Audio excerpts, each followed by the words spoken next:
কৃষ্ণ জয়গুৰু শংকৰ। হে প্ৰিয় সুহৃদসকল, আজি আহক এটি কল ৰেকৰ্ড আপোনালোকলৈ আগবঢ়াইছোঁ। মই আৰু আন এজন কৃষ্ণগুৰু সেৱাশ্ৰমৰ ভকত, যিজনে মোলৈ ফোন কৰিলে আৰু মোৰ আগৰ ভিডিঅ'কেইটা তেখেতলোকে চাই ক'ৰবাত অকণমান মনোকষ্ট পাইছিল বোলে। আৰু আমি অসমীয়া সমাজৰ মাজত যি এটা মনোমালিন্য সৃষ্টি হৈ আছে, ক'ৰবাত যেন ভুল বুজাবুজি হৈ আছে, কৃষ্ণগুৰু সেৱাশ্ৰম কি, তেওঁ কিয় গ'ল, এই বিষয়ে তেওঁ কিছু মনৰ কথা ব্যক্ত কৰিলে।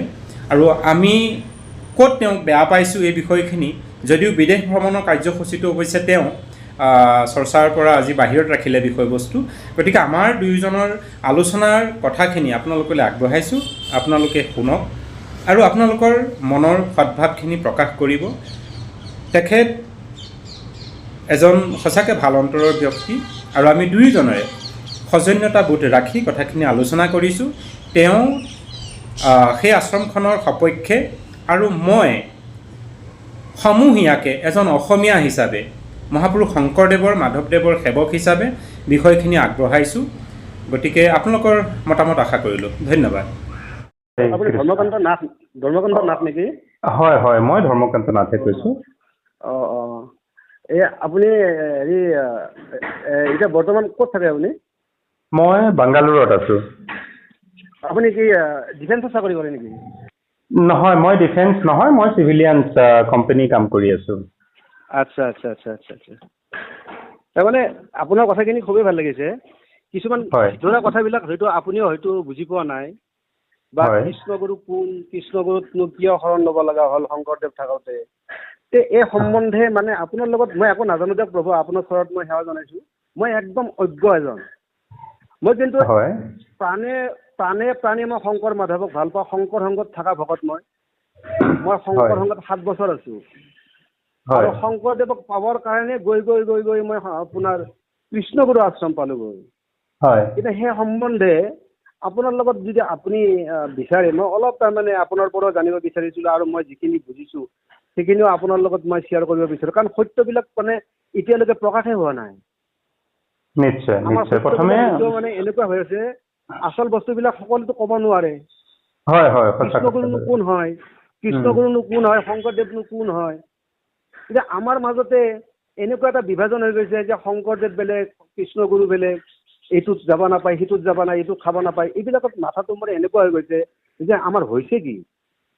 সেইকাৰণে আপোনাৰ কথাখিনিত মই তাৰমানে ভালে লাগিছে। দুটা কথা আপোনাৰ লগত যদি মই মানে সংযোগ কৰি যদি ক'ৰবাত ভুল হয় আপুনি মোক পোহৰাই দিব, মই নতশিৰে স্বীকাৰ কৰিম। আৰু আপুনি ধৰক মই যিখিনি কথা পাতিম আপোনাৰ লগত শংকৰ মাধৱৰ লিখনিৰ ওপৰতহে পাতিম। নিশ্চয়, ভাল বাৰু, মই সহযোগিতা কৰিম আপোনাৰ লগত। প্ৰথমে আপোনাৰ চিনাকিটো। মই গুৱাহাটীতে থাকোঁ। হয়। মই মানে ৱাটাৰ ৰিচোৰ্চ ডিপাৰ্টমেণ্টত কাম কৰোঁ। হয়। মই আপোনাৰ প্ৰথমতে আছিলোঁ মই ভাগৱতী সমাজত। হয়। তাৰপিছত শংকৰ সংঘত থাকিলোঁ। তাৰপিছত শংকৰ গুৰুজনাক পাবৰ কাৰণে মই বিৰাট ব্যাকুল হ'লোঁ যে শংকৰ গুৰুজনাৰ লিখনিবিলাকৰ প্ৰমাণ লাগে মোক। শংকৰ গুৰুজনাই যিবিলাক লিখি থৈ গ'ল, মুকুং কৰিতুং বাৎসলং পংগু লংগয়তে গিৰিং যৎ কৃপা তমহং বন্দে পৰমানন্দে মাধৱম, নামৰ মহিমাৰ কথা কৈ গ'ল। সেইবিলাক কথা মই জানিবৰ কাৰণে বৰ এটা মানে উৎসাহ হৈ গ'ল। তাৰপিছত প্ৰভুৰ যিবিলাক লিখনি, শংকৰ গুৰুজনাৰ লিখনি, মই আমাৰ শংকৰ সংঘৰ কিছুমানক সোধোঁ যে বাপ মোক বুজাই দিয়ক, মই বুজি পোৱা নাই। তেওঁলোকে উচিত বস্তুবিলাক মোক বুজাইও দিব পৰা নাই। এনেকৈ গৈ গৈ গৈ গৈ গৈ কালক্ৰমত মই আমাৰ গুৰুজনাৰ যিজন আগৰ গুৰুজনাৰ কথা কৈছোঁ দিয়ক মই আপোনাক। আগৰ গুৰুজনাৰ ওচৰত মই পালোগৈ। তেখেতক মই সেৱা জনাই ক'লোঁ যে প্ৰভু, মই শংকৰ সংঘৰ এজন সাধাৰণ ভকত, কিন্তু মইতো নাজানো আমাৰ শংকৰদেৱ থাকোঁতে আপুনি আৰু গুৰু কিয় হ'ব লগা হ'ল। আমাৰ শংকৰদেৱ আছে, আমাৰ গুৰু থাকোঁতে আপোনাক মই গুৰু কিয় মানিম। এনেকুৱা সম্পৰ্কে মই বহুত কথা আলোচনা কৰিছিলোঁ, আৰু তেখেতে যিখিনি কথা কৈছে সেইখিনি কথা মই আপোনাৰ লগত আলোচনা কৰিব বিচাৰিছোঁ, যদি আপুনি বিচাৰে। নিশ্চয় নিশ্চয়, মই কৈছোঁ মই সহযোগিতা কৰিম। বৰ্তমান সময়ো আছে বাৰু। মই আপোনাৰ ওচৰত মই এটাই অনুৰোধ থাকিব, মই অকল মাত্ৰ এটা কথাৰ বিষয়তে আলোচনা কৰিম যে শংকৰদেৱ থাকোঁতেনো কৃষ্ণগুৰু হ'ব লগা কিয় হ'ল সেই বিষয়ে মই কথা পাতিম। হয় হয়, নিশ্চয় নিশ্চয় আগবঢ়াওক। আচ্ছা, এতিয়া পাতিব নে গধূলি পাতিব? মই এতিয়াই পাতো। আকৌ কাৰ ফোন আহিলে আৰু এটা। আপুনি অকণমান একো নাই দিয়ক, এইটো মই কাটি দিছোঁ বাৰু।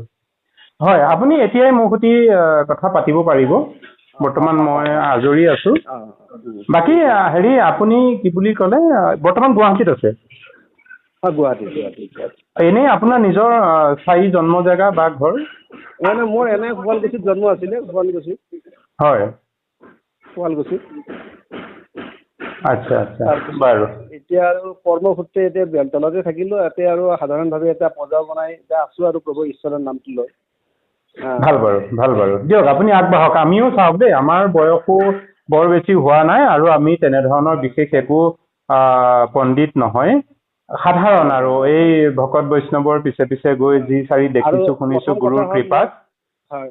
গতিকে সেইখিনিৰ ওপৰতে আমাৰ বক্তব্য আগবঢ়াইছিলো, কিছু আমাৰ বিৰক্তি পৰিছিল। যদি আপুনি মোৰ ভিডিঅ' কেইটা চাইছে নিশ্চয় আপুনি বুজি পাইছে চাগৈ। হয় হয়, মই পাইছো, কিন্তু গোটেই কথাখিনি আৰু সকলোৱে হয়তো এতিয়া চাওক, মই কৃষ্ণগুৰুৰ সান্নিধ্যত মই কিয় ল'ব লগা হ'ল কৃষ্ণগুৰুৰ নামটো, মই সেইখিনিয়ে ক'ম মই। নিশ্চয় নিশ্চয়, ভাল বাৰু, আপুনি আগবঢ়াওক। এতিয়া কথা হ'ল কি, আপোনাৰ আমাৰ বাউণ্ডেৰীটো থাকিব যে কৃষ্ণগুৰুৰ নামটো কিয় ল'ব লগা হ'ল, সেইখিনিৰ ওপৰতহে মই কথা পাতিম। নিশ্চয় নিশ্চয়, ভাল বাৰু, ভাল বাৰু। এদিন মই প্ৰভুজনক যাই মানে মই শংকৰংগত থাকোঁতে এদিন মই প্ৰভুক সান্নিধ্য পালোঁ আৰু প্ৰভুৰ বিষয়ে মই বহুত কথা পাতিলোঁ। হয়। এতিয়া মই সুধিলোঁ যে প্ৰভু, আপোনাৰ শংকৰদেৱ থাকোঁতে আপুনি কিয় গুৰু হ'ব লগা হ'ল? হয়। তেতিয়া প্ৰভুৱে ক'লে যে বাবা, তোৰ শংকৰদেৱ এতিয়া ক'ত আছে? তেতিয়া মই কৈছোঁ, কীৰ্তন দশমত আমাৰ শংকৰ গুৰুজনা আছে। আৰু তোৰ ভগৱানটো ক'ত আছে? প্ৰভু শাস্ত্ৰৰ ভিতৰত আছে, ভাগৱতৰ ভিতৰত আছে। তই ভাল কথা কৈছা। এতিয়া তোৰ গুৰুও থাকিল কীৰ্তনৰ ভিতৰত আৰু আপোনাৰ কৃষ্ণও থাকিল ভাগৱতৰ ভিতৰত। এতিয়া শংকৰ গুৰুজনাক পাব লগা হ'লে এজন দেখাই দিয়া তোক লাগিব নে নাই? বোলো লাগিব প্ৰভু। মই শংকৰ গুৰুজনাক পাব লগা হ'লে শংকৰ গুৰুজনাক চিনি পোৱা এজন লাগিব। সেইটোৱে কথা। মাধৱ গুৰুজনে কৈছিল নহয় যে বিনা গুৰু চৰণে ভকতি ৰকতি মুকুতি কবহু নহয়। বোলো কৈছো প্ৰভু। এতিয়া তই ক'ৰবাত শৰণ লৈছা নেকি? বোলে প্ৰভু মই এটা শৰণাচাৰ্যৰ তাতে শৰণ লৈছো। তই শংকৰদেৱ থাকোঁতে শৰণাচাৰ্যৰ তাতে কিয় শৰণ ললি? শৰণাচাৰ্য মানে কি? শৰণাচাৰ্য এজনে গুৰুৱে, তেওঁ উপদেশ দিয়া মানে তেওঁৱে গুৰু হ'ল। শংকৰ গুৰুজনা যে আমাৰ পৰম গুৰু তাত কোনো সন্দেহ নাই। তহঁতে জানা, মই শংকৰ গুৰুজনাৰ বিষয়ে এখন মহাভাগৱতো লিখিছো। আমাৰ শংকৰ গুৰুজনাক আমি বিশ্ব দৰবাৰত নিব লাগিব। শংকৰ গুৰুজনাক অকল মানুহ বুলি ক'লে মোৰ বৰ দুখ লাগে বাবা। এই মানুহবিলাকে তেওঁক কি বুলি কয়, সাধাৰণ এজন মানুহ বুলি কয়, কিবা বুলি কয়, মই বৰ দুখ পাওঁ। কিন্তু সেইজনে শংকৰ গুৰুজনাৰ মই বিষয়ে মহাভাগৱত বুলি এখন শাস্ত্ৰ লিখিছো, পাইছা না? বোলো পোৱা নাই, তই লৈ যাবি। যে এই শংকৰ গুৰুজনাক পাব লগা হ'লে আপোনাৰ ভক্তি ৰত্নাৱলীত কৈছে নহয় যে যিজনে ঈশ্বৰ কৃষ্ণক দেখা পাইছে সেইজনে কৃষ্ণক দেখাই দিব পাৰিব। তাৰমানে এজন গুৰু আমাক লাগিবই। মানে শৰণদাতা গুৰুৱে বুলি কওঁ বা আচাৰ্য গুৰু বুলি কওঁ, আমাৰ ঈশ্বৰ পাব লগা হ'লে বিনা গুৰু চৰণে ভকতি ৰকতি মুকুতি কবহু নহয় বুলি আমাক কৈ দিছে। এইটো সনাতন ধৰ্মৰ এইটো এটা পৰম্পৰা। আমাক এজন গুৰু লাগিবই। এতিয়া সেই গুৰু আমি কোনজন পাম? শাস্ত্ৰত কৈ দিছে, শাস্ত্ৰসন্মত গুৰু হ'ব লাগে। বেদৰ ৰহস্য তত্ত্ব হ'ব জনন্ত, কৃষ্ণক ভকতি বোলে সাক্ষাৎ কৰন্ত, সেইহে পৰম গুৰু উত্তম ভকত, ভক্তি উপদেশে দিবা হয়ো ভকত। এনেকুৱা ধৰণৰ বহুত গুৰু সম্পৰ্কে আপোনাৰ লিখিছে যে আমাক এজন গুৰু লাগিবই। মই কোনো ভগৱান নহয়, মই মাত্ৰ তহঁতক নাম এটাহে দিম। আৰু কৃষ্ণ গুৰু এটা ধৰ্ম নহয়, কৃষ্ণ গুৰু এটা হ'ল কৃষ্ণৰ এক নাম। আৰু ধৰ্ম হ'ল আমাৰ সনাতন ধৰ্ম। যুগে যুগে বাবা নামবিলাক বদলি আহিছে নহয়। যেনেকৈ আপোনাৰ সত্যৰ যুগত এই নাৰায়ণ নাম, দ্বাপৰ যুগত কোনোবাই ৰাম নাম ল'লে, তেতাৰ যুগত কিবা কৃষ্ণৰ নাম ল'লে, কোনোবাই বিষ্ণু নাম ল'লে। কিন্তু এজনে ঈশ্বৰৰে নাম, কিন্তু যুগ সাপেক্ষে নামবিলাক বেলেগ হৈ আহি আছে। এতিয়াও মই কলিৰ যুগত এই কৃষ্ণগুৰুৰ নামটো তহঁতক দিছো, তহঁতে এই নামটো জপি থাকিবি। এই নামতে আপুনি শ্ৰীহৰি, আপোনাৰ নামতে আপোনাৰ ঈশ্বৰ থাকে। আৰু কৃষ্ণগুৰুৱে প্ৰভু আমাৰ এই গুৰুজনে কেতিয়াও কোৱা নাই যে মোক তহঁতে ঈশ্বৰ বুলি ভাবিবি। আৰু মোৰ আনকি প্ৰভুৱে এনেকুৱা পৰ্যন্ত কৈছে যে আনকি মোৰ ফটো তহঁতে স্থাপনাত নাৰাখিবি। কেৱল নাম, কেৱল নাম, নাম নেৰিবি, নাম নেৰিবি, নাম নেৰিবি। আৰু মই তোক কৈছো যে শংকৰ গুৰুজনে কৈ যোৱা মুকুং পৰিচুং বাট চলং পংগু লংগয়তে গিৰিম যত কিবা তোমাহং বন্দে পৰমানন্দে মাধৱম। এই তথ্যটো তই যদি বুজি নাপা তেতিয়াহ'লে মোৰ ওচৰত আহিবি, যে তই মোক পাছত তই মোক কবি যে মোক ক'ত শৰণ দিলে বুলি। যা, তোক মই নামটো দিলো, তই নামটো লৈ থাক। এইখিনি হ'ল প্ৰথম মানে প্ৰভুই মোৰ দৰ্শনত প্ৰভুই কোৱা কথা। আৰু ইয়াতে যিখিনি কথা ক'লে ইয়াতে কিন্তু গোটেইখিনি আমাৰ শংকৰ গুৰুজন আৰু মাধৱ গুৰুজনৰ শাস্ত্ৰসন্মত কথা থকা বুলি মই ভাবোঁ। এতিয়া আপোনাৰ ওচৰত মই ভাবিছোঁ যিখিনি কথা প্ৰভুজনে ক'লে কৰবাত ভুল হ'ল নেকি প্ৰভু? আপুনি শংকৰদেৱ সংঘত আছিলে, তাৰ আগত ভাগৱতী সমাজত আছিলে। হয় হয়। এই ভাগৱতী সমাজত যেতিয়া আপুনি আছিলে তেতিয়া আপুনি এই এনেধৰণে কোনোবা এজন গুৰু ভজিছিল নে নাই? যিজন শৰণাচাৰ্যই কওক কিংবা যিজন মই শৰণ আচাৰ্য তাতে লৈছিলো মই শৰণ, তেখেতক ক'লো যে আপুনি আজিৰ পৰা মোৰ গুৰু। তেওঁ ক'লে যে মই গুৰু কেনেকে হ'ম? বোলো নহয়, আপুনি মোক শৰণ দিলে, শংকৰ গুৰুজনকতো মই দেখা নাই, এতিয়া আপোনাৰ দ্বাৰাহে মই শংকৰ গুৰুজনক দেখা পাম, যদি আপুনি আজিৰ পৰা মোৰ গুৰু। তেতিয়া তেওঁ ক'লে নাই নাই, আপুনি এইটো ভুল নকৰিব, মই গুৰু নহয়। বোলে আপুনি কি? মই মানে তেওঁৰ কথাটো বুলাই দিছো। বোলে বুলাই দিয়াজনকেতো গুৰু বুলি কোৱা হয়, আপুনি বুজকচোন অলপ। আপুনি যিজনে উপদেশদাতা থাকে সেইজনকে গুৰু বুলিতো কয়। যে আপুনি মোৰ শৰণদাতা গুৰু, আপুনি মোক শৰণ দিছে। আমি শংকৰ মাধৱকতো দেখা পোৱা নাই, শংকৰ গুৰুজনক মাধৱ গুৰুজনক লগ পোৱাৰ কাৰণেহে মই আপোনাৰ ওচৰত আহিছো। তেতিয়া কিন্তু তেওঁ মানি নললে। নলোৱাৰ কাৰণে মোৰ মনত মানে সন্তুষ্টিটো তাৰমানে কিছুমান মোৰ মানে আঁতৰণ নহ'ল, আৰু মোৰ যিটো সংশয় আছে সেই সংশয়টো মোৰ নিৰাকৰণ নহ'ল। আৰু কিমান দিন থাকিলে আপুনি ভাগৱতী সমাজত? কিমান দিন থাকিলে? ভাগৱতী সমাজত আছিলো মানে 2 বছৰমান 3 বছৰমান আছিলো। আপুনি আপুনি আপুনি ভজন ভাগ লৈছিল নে ভাগৱতী সমাজত থাকোতে? ভজন মানে ভজন লোৱা নাই, মই ভজন নললো, আৰু কিন্তু শংকৰ সংঘত লৈছিলো। অ'কে, শংকৰ সংঘত শৰণ আৰু ভজন 2 ভাগে ললে। আচ্ছা, সেইটো ধৰি লওক আমি নাম কথা বুলিও ক'ব পাৰো। আপুনি ভাগৱতী সমাজত থাকোতে নাম কথা কাৰ পৰা লৈছিলে? তেখেতৰ নাম কি? যিজনৰ নাম উপদেশী গুৰু বুলি কোৱা হয়। ইলাৰাম বাপেশ্বৰ। ইলাৰাম বাপেশ্বৰৰ পৰা আপুনি নাম কথা লৈছিলে? হয়। তেখেতটো বৰ সাংঘাতিক পণ্ডিত। বাৰু যি কি নহওক, তাৰপিছত আৰু শংকৰদেৱ সংঘলৈ অহাৰ পিছত আপুনি কাৰ পৰা ভজন ভাগ ললে নাম কথা? তেখেতকো মই সুধিছিলো যে আপুনি মোৰ গুৰু হয়নে? তেখেতক কোনে ক'লে না মই গুৰু নহয়, শংকৰদেৱে গুৰু। বোলো মই জানো, মই সেইখিনিত নাজানো নে শংকৰদেৱ যে আমাৰ সকলোৰে গুৰু মই জানো, কিন্তু শাস্ত্ৰত যে কৈছে যে এজন সাকাৰ গুৰু লাগে আমাক, বিনা গুৰু চৰণে ভকতি ৰকতি মুকুতি কবহো নহয়। এতিয়া মই কোন গুৰু চৰণত মই সেৱা জনাম? মোক সেইখিনি এটা মোক পথ দেখাই দিয়ক আপোনালোকে। সেইখিনি বস্তু মোক গৈ গ'ল কৃষ্ণগুৰু আশ্ৰমৰ গুৰুজনে মোক বস্তুটো এই বস্তুটো মোক দি দিলে। তেখেতে ক'লে নে কৃষ্ণগুৰু সেৱাশ্ৰমত এই অৰুণ বাপজনাই আপোনাক সেই কৈছিল নে যে মই তোৰ গুৰু বুলি? তেওঁ গুৰু বুলি মোক কোৱা নাই। নহয়, আপুনি ভাগৱতী সমাজত যেতিয়া আছিলে আপুনি সুধিছিলে যে এতিয়াৰ পৰা আপুনি মোৰ গুৰু। ঠিক সেইমতে আপুনি শংকৰদেৱ সংঘটো আহি পেলাই থাকি যিজনৰ পৰা আপুনি নাম কথা বচন ললে, ভজন ললে, সেইজনক আপুনি কৈছিলে যে আপুনি মোৰ গুৰু। পিছত দুয়োজনে নিজে তেওঁলোক গুৰু নহওঁ বুলি, উপদেশী গুৰু বুলিহে হওঁ বুলি স্বীকাৰ কৰিলে, যিটোত আপুনি সন্তুষ্ট নহল। আপুনি এতিয়া কৈছে যে আপুনি কৃষ্ণগুৰু সেৱাশ্ৰমৰ যিগৰাকী মূল স্ৰষ্টা আছিলে অৰুণ বাপজনা, তেখেতৰ ওচৰত আহিলে। তেখেতে আপোনাৰ এই কথাষাৰ যি 2টা আগৰ অনুষ্ঠানত আপুনি সুধি বিফল হল, সেই প্ৰশ্নটো তেখেতে গ্ৰহণ কৰিলে নে যে মই তোৰ গুৰু বুলি আজিৰ পৰা? কৰিছে। তেওঁ কৈছে যে শংকৰ মাধৱৰ লিখনিৰ যদি প্ৰমাণ চাব ইচ্ছা কৰিছা তেতিয়াহ'লে মোৰ তাতে শৰণ লা, মই দেখুৱাই দিম। এইখিনি কৈছে, তেতিয়া অভয় বাণী দিছে মোক। তেখেতে কি বুলি ক'লে? আৰু তেখেতে কি বুলি ক'লে?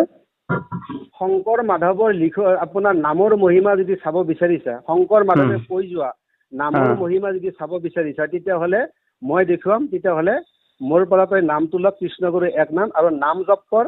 মই কোৱা মতে তই কৰিবি, গুৰু বাক্য যদি পালন কৰিব পাৰা তেতিয়াহ'লে তই এই নামৰ মহিমা পাবি। প্ৰভুৰ কথা এইখিনি মোক কৈছিলে। বাকী আপুনি যেতিয়া ইলাৰাম দাসৰ ওচৰত আৰু শংকৰদেৱ সংঘত শৰণ আৰু ভজন ভাগ শংকৰদেৱ সংঘত লৈছিলে, আপোনাক এনেধৰণে নাম জপ বা ঈশ্বৰৰ যিটো নাম সহস্ৰ নাম জপ বা হাজাৰী নাম যিটো এই নাম জপৰ মালা আপোনাক বা আদি তেনেধৰণে দিছিল নে? নাই তেতিয়া তেওঁক চাওক তাতে আপোনাৰ জবটো নাই বুলিয়ে কৈ দিছে মানে কলিযুগত জব নাই নহয় কি জবৰ কথা কয় বোলে নহয় নহয় নহয় নহয় নহয় ভাগৱতী মোক দিছিলে মোক আঙুলিত দিছিলে এই আপোনাৰ আঙুলিত বোলোৱা সেই জবটো দিছিলে। সেইটো কৰমালা বুলি কয় ভাগৱতী সমাজত। কৰমালা জপ আছে। কৰমালা জপ মানে সেইটো ঈশ্বৰৰ নামমালা জপ। জপ মানে নামমালা জপ। নামৰ মালা দিছে আপোনাক কৃষ্ণ কৃষ্ণ হৰি ৰাম এইটো এটা 4 নাম দিছে কিবা নাম এটা দিছে আৰু মুঠতে এজন ঈশ্বৰৰ নামে আমাৰ 4 নাম যিটো বুলি কৈছে 4টা শব্দই চৈতন্যদেৱে 8 নাম 16 এনেধৰণে কিবা এটা আছিলে তেওঁৰ ফৰ্মুলাটো যি কি নহওক এজন ঈশ্বৰৰ নামে ৰামকৃষ্ণ এজন ঈশ্বৰৰ নামে আৰু আমাৰ ভাগৱতী সমাজে যি মালা জপ আপোনাক দিছো বুলি কৈছে তাত কৃষ্ণ কৃষ্ণ ৰাম ৰাম কি বুলি ক'লে কি বুলি লয় বোলে কৃষ্ণ কৃষ্ণ হৰি ৰাম কৃষ্ণ কৃষ্ণ হৰি ৰাম। তেতিয়াহ'লে সেয়ে হৈছে মালা জপ। গতিকে আপুনি আজি আহি ইয়াত যিটো পাইছে সেইটো আপোনাক তাতো গুৰুজনাই দিছিলে প্ৰথম কথা। ইয়াত আহি আপুনি কৃষ্ণ গুৰু বা গুৰু কৃষ্ণ বুলি কৈছে একেজনে ঈশ্বৰ কৃষ্ণ গুৰু এজনে। কৃষ্ণ গুৰু এইটো আপুনি এজন ব্যক্তি নহয় আপুনি এইটো আৰু একবাৰ বুজি লওক কৃষ্ণ গুৰু এজন ব্যক্তি নহয় কৃষ্ণ গুৰু হ'ল কৃষ্ণৰ এটা নাম হে এইটো বহুতে ভুল কৰে। নহয় মোৰ কথাটো শুনক কৃষ্ণ গুৰু ব্যক্তি বুলি মই কোৱাই নাই। কৃষ্ণ গুৰু ব্যক্তি নহয় এজন ধৰি লওক এটা সত্তা ঈশ্বৰৰ। যদি আমি নামটো যদি সমাস বিচাৰো নামটো কিন্তু নিৰ্গুণ মানে ঈশ্বৰৰ সেই বিষয়বস্তু বহুত দূৰৈত। ঈশ্বৰৰ সাকাৰ এটা ৰূপ হৈছে নামটো হৈছে কৃষ্ণ।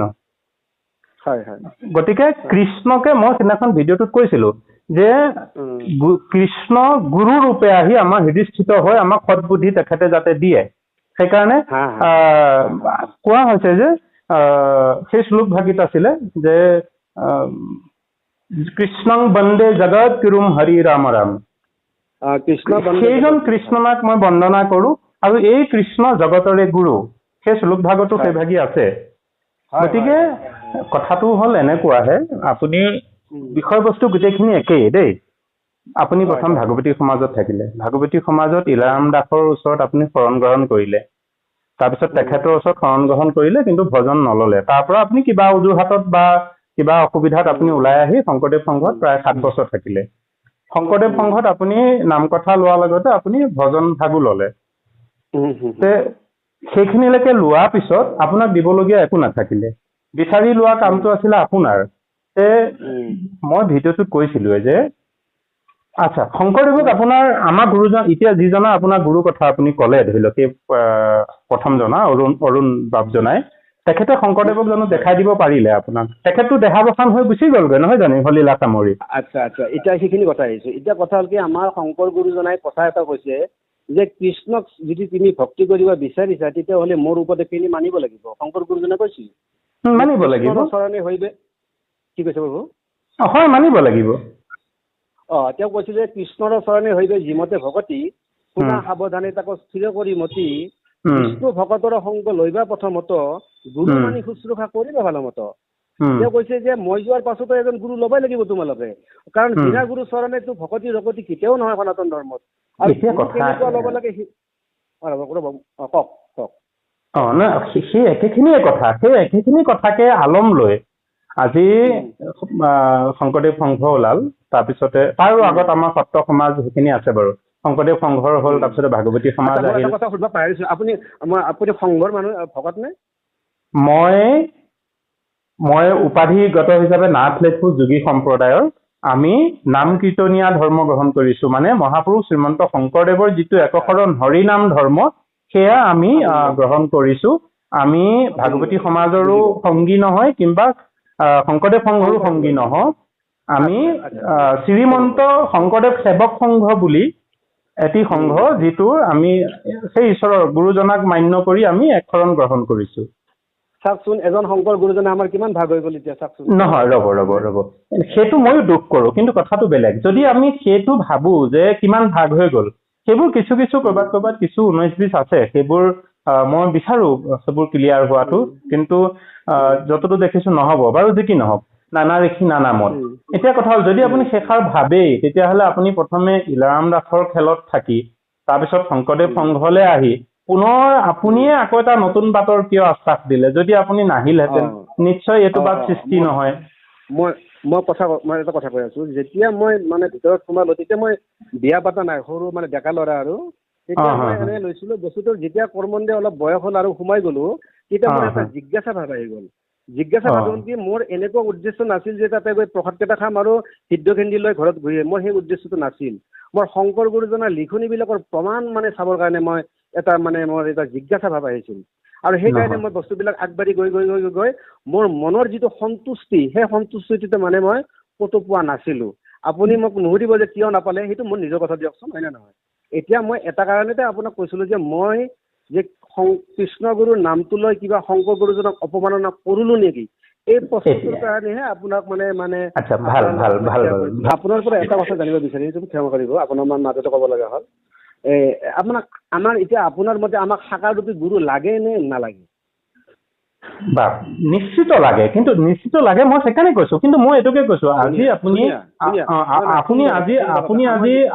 আপুনি আজি অৰুণ বাপজনাক ললে, তেওঁ গুচি গ'ল, তেওঁৰ পিছত উত্তৰাধিকাৰী হিচাপে তেওঁৰ পুত্ৰই লৈছে, কাইলৈ আৰু এজন কোনোবাই ল'ব। এইটো এটা গতি পৰম্পৰা, কোনো আপত্তি নাই, জেনেৰেশ্যন চেঞ্জ হৈ গৈ থাকিব। কিন্তু মোৰ কথা আহিলে, আজি যদি আমি চাবলৈ যাওঁ, মোৰ কথাটো চাওক দেই, আপুনি প্ৰেমানন্দৰ ওচৰলৈ আহিছে বা অৰুণদেৱৰ ওচৰত লৈছিল, মোৰ আপত্তিটো নাই। কিন্তু আজি তেওঁলোকৰ এটা মানে যিটো এটা ৱে অফ লাইফ বা তেওঁলোকৰ কিছুমান ধৰণ দেখি তাৰ ওপৰতহে বিতৰ্কবোৰ বাঢ়িছে, নহলে বহা নাছিলে। মই বুজিছো, কিন্তু মই কব খুজিছো আজি আপোনাৰ অৰুণ বাপজনাও আজি নাই। আপোনাক যিজন আপুনি শেহত 3 নম্বৰ গুৰু আপুনি ভজনা কৰিলে অৰুণ বাপজনাও আজি নাই। আজি অৰুণ বাপৰ পুত্ৰ প্ৰেমানন্দই ৰাজ্যভাৰ লৈ আছে। কথাটো হয়নে? গতিকে মই সেইটোকে ক'লো। মই যদি সাধাৰণতে আপুনি যদি লক্ষ্য কৰে, ইলাৰাম দাস বাপজনা কিন্তু সাধাৰণ ব্যক্তি নাছিলে, তেওঁ বিদগ্ধ পণ্ডিত। কথাটো গম পাইছেনে? তেওঁ বিদগ্ধ পণ্ডিত। তেওঁ এনেকুৱা নহয়, মই হয়তো আপুনি ভুল নুবুজিব মোৰ কথাটো, মই তেখেতলোকৰ সৰণীয়া বা নহয় বাৰু, তথাপিতো ইলাৰাম দাস বাপজনা যিমানখিনি নলেজ আছে শাস্ত্ৰগত, মই দৃঢ় এই যে এতিয়া বৰ্তমান আছে প্ৰেমানন্দ, এখেতে হয়তো মই যদি ভদ্ৰতাৰে কওঁ মানে তেখেতে হয়তো 4 অনাও নাই। কথাটো লক্ষ্য ৰাখিব। প্ৰভু, মই আপোনাৰ চৰণত সেৱা জনাইছো, ইফালে নাহিবচোন। মই এটা কথাতে প্ৰথমতে আপোনাক সেৱা জনাইছো যে ইফালে নাহিব। মই এটা কথাতে আলোচনা কৰিম যে মই কিয় ল'ব লগা হ'ল এইখিনি কথাই। মই তাকেহে আপোনাক ক'ব গৈছো। আপুনি প্ৰথমে ইলাৰাম দাসৰ চৰণত শৰণ গ্ৰহণ কৰিলে, মানে তেখেতৰ ওচৰ আশ্ৰয় ললে। তেখেতে আপোনাৰ এতিয়া কথাটোলৈ আহিছো, তেখেতক যেতিয়া আপুনি সুধিছিলে আপুনি মোৰ গুৰু, হয় তেখেতলোকে আমাৰ গুৰু। মই যিজনৰ ওচৰত নাম কথা ললো তেখেতে আমাৰ গুৰু, তেখেতলোক আমাৰ উপদেশী গুৰু। কিন্তু পৰম গুৰু হিচাপে মই মাজতে এটা কথা ক'ম আপোনাক, যে শংকৰদেৱ থাকোতে আমাক মানে শংকৰদেৱক দেখুওৱা এজন গুৰু এজন লাগিব আমাক, নহয় জানো? উপদেশী গুৰু এজন নহয়, হাজাৰজন। এজন মানুহৰ জীৱনত প্ৰথম আদিগুৰু পিতা মাতা, তাৰপিছতে আপোনাৰ শিক্ষাগুৰুকে আদি কৰি পেহী মাহী বাটে পুঠে অনেক, আপোনাৰ কুকুৰটোও আপোনাৰ গুৰু হ'ব পাৰে। কিন্তু কথাটো লক্ষ্য ৰাখিব। মই সেইকাৰণে কৈছো গুৰু কোনোবা এজন হ'ব নোৱাৰে, কিন্তু বিশেষ এটা ৱে থাকে, মানে আমাৰ প্ৰতিটো খোজতে আমি শিকি যাওঁ। গতিকে সেইজনো চাব গ'লে মোৰ গুৰু হয়।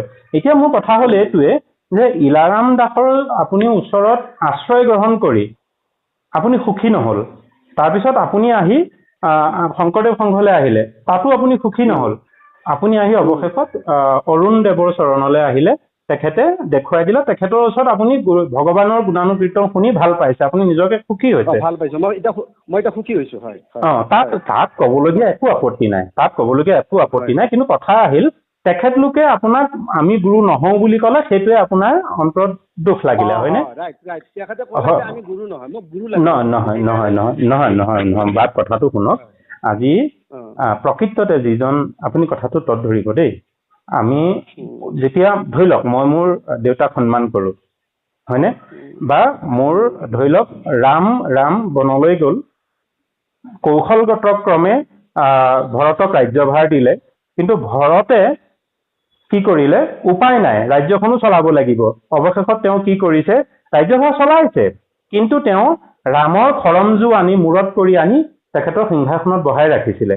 অৰ্থটো কি, তেওঁ ভাতৃৰ প্ৰতি যিটো শ্ৰদ্ধা অধিকাৰ সেইটো তেওঁ কাঢ়ি অনা নাই। এতিয়া কথা আহিল, আমাৰ এই যে ইলাৰাম দাস বাপজনাই তেখেতে যে কৈছে মই গুৰু নহওঁ, মিনছ আপোনাৰ মনত তেওঁ আপোনাৰ গুৰু, তেওঁ উপদেশী গুৰু, আৰু যেহি গুৰু সেহি ব্ৰহ্ম হিচাপে মানি আপুনি তেখেতলোকক মানক। কিন্তু গুৰুজনাই কেতিয়াও নকয়, আমাৰ মহাপুৰুষ শ্ৰীমন্ত শংকৰদেৱৰ আপুনি এটা কলম দেখুৱাই দিব নিশ্চয় নোৱাৰিব যে তেওঁ কৈছে মই গুৰু। তেওঁ কৈছে যে কৃষ্ণৰ কিংকৰ শংকৰে ৰচিলা, বাকী বোলা ৰাম ৰাম, হয়নে? স্বয়ং শংকৰদেৱেও নকলে এটা শব্দ, তাৰ প্ৰপন্ন শিষ্য মহাপুৰুষ মাধৱদেৱ গুৰুজনায়ো কাহানিও নকলে। তেওঁ কৈছে যে নহো জানা আমি চাৰি জাতি, কথাটো বুজিলে নে? আমি চাৰি জাতিও নহওঁ বুলি কৈছে।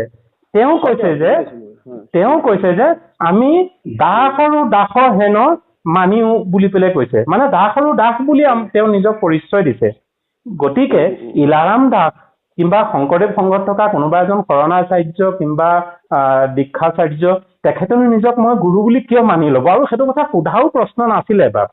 কথাটো বুজিছেনে? আপুনি আজিৰ পৰা গুৰু হয়, আপুনি তেখেতক গুৰু মানিছে, তেখেত গুৰু হয়, আৰু মানুহে কয় ন বাপ আপুনি মোক বচাই দিলে যে কৃষ্ণ, কিবা এটা বিপদ হলেও সাধাৰণতে কয় ন মোৰ ভগৱান দেই এজন, তেওঁ কব নেকি মই ভগৱান বুলি? ধন্যবাদ ধন্যবাদ ধন্যবাদ। ঠিক তেনেধৰণে মোৰ কথাটো শুনক, মানিছো বাৰু আপুনি কিবা কাৰণত সময় বাগৰিল, আপুনি এটা কথা কৈছে যে আপুনি ডেকা আছিল, গতিকে আপুনি তেতিয়া সিমান এটা ক্ৰম কৰিব পৰা নাছিলে বস্তুখিনি, গতিকে ক্ৰমে সময় বাগৰি আহিল, ঠাই বাগৰি আহিল, লাহে লাহে আপোনাৰ বয়স গম্ভীৰ হ'ল আৰু আপুনি কিছু বুজিবলৈ চেষ্টা কৰিলে। অৱশেষত আপুনি আহি পেলাই যেনিবা অৰুণ নামৰ ব্যক্তিজনৰ আশ্ৰয়তে আপুনি যেনিবা থিতাপি ললে, আৰু তাতে আপুনি বৰ্তমানৰ সময়খিনি পাৰ কৰি আছে, আপোনাৰ ভাল লাগিছে, সেইখিনিলৈকে একোৱেই আপত্তি নাই মোৰ। এতিয়া কৃষ্ণগুৰুৰ নামটো লৈ মই কিবা অপৰাধ কৰিলো, কিবা শংকৰ গুৰুজনক অপমাননা কৰা হ'ল নেকি? মই সেইখিনি কথাই জানিব বিচাৰিছো। নহয় বাপ, এতিয়া মই আপোনাৰ কথাটো উত্তৰ দিওঁ। কৃষ্ণ এই দুটি আখৰ এনে এটি নাম, ই জগতৰ মানে বিশেষ নাম, ই মূল তত্ত্ব বুলি কৈছে। কৃষ্ণ এই যিটো শব্দ সেইখিনি জ্ঞান বোধ কৰো আপুনি যদি ইলাৰাম দাসৰ ওচৰত অলপ দিন হলেও আছে নিশ্চয় পাইছে, শংকৰদেৱ সংঘত যদি আছে নিশ্চয় পাইছে, এতিয়া আপুনি এখেতৰ ওচৰত আহিছে পাইছে। এতিয়া আপুনি এটা কথাই কৈছে যে আমাৰ শংকৰদেৱ থাকোতে এই মূৰ্খসকলে তাতে কিয় শৰণ ল'ব লাগে, এনেকুৱা ধৰণৰ এটা মানে নহয় এতিয়া মোৰ কথাটো আপুনি মানা নকৰিব, মই কিয় কৈছো মই ক'ব লাগিব সেইটো।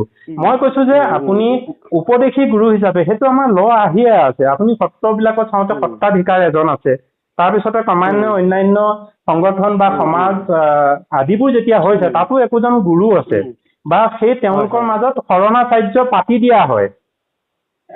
কথাটো গম পাইছেনে? সত্ৰসকলত যেনিবা পাতি নিদিয়ে, তেওঁলোকে নিজে তেওঁলোকৰ এটা প্ৰতিষ্ঠান আছে। শৰণ আচাৰ্য মানে গুৰুৱে নহয় জানো? আচাৰ্যক এটা গুৰু মোৰ কথাটো শুনক, সেইকাৰণে কৈছো আজি অৰুণ বাপজনা আৰু ইলাৰাম দাসৰ মাজত পাৰ্থক্য সেইখিনিয়ে হ'ল।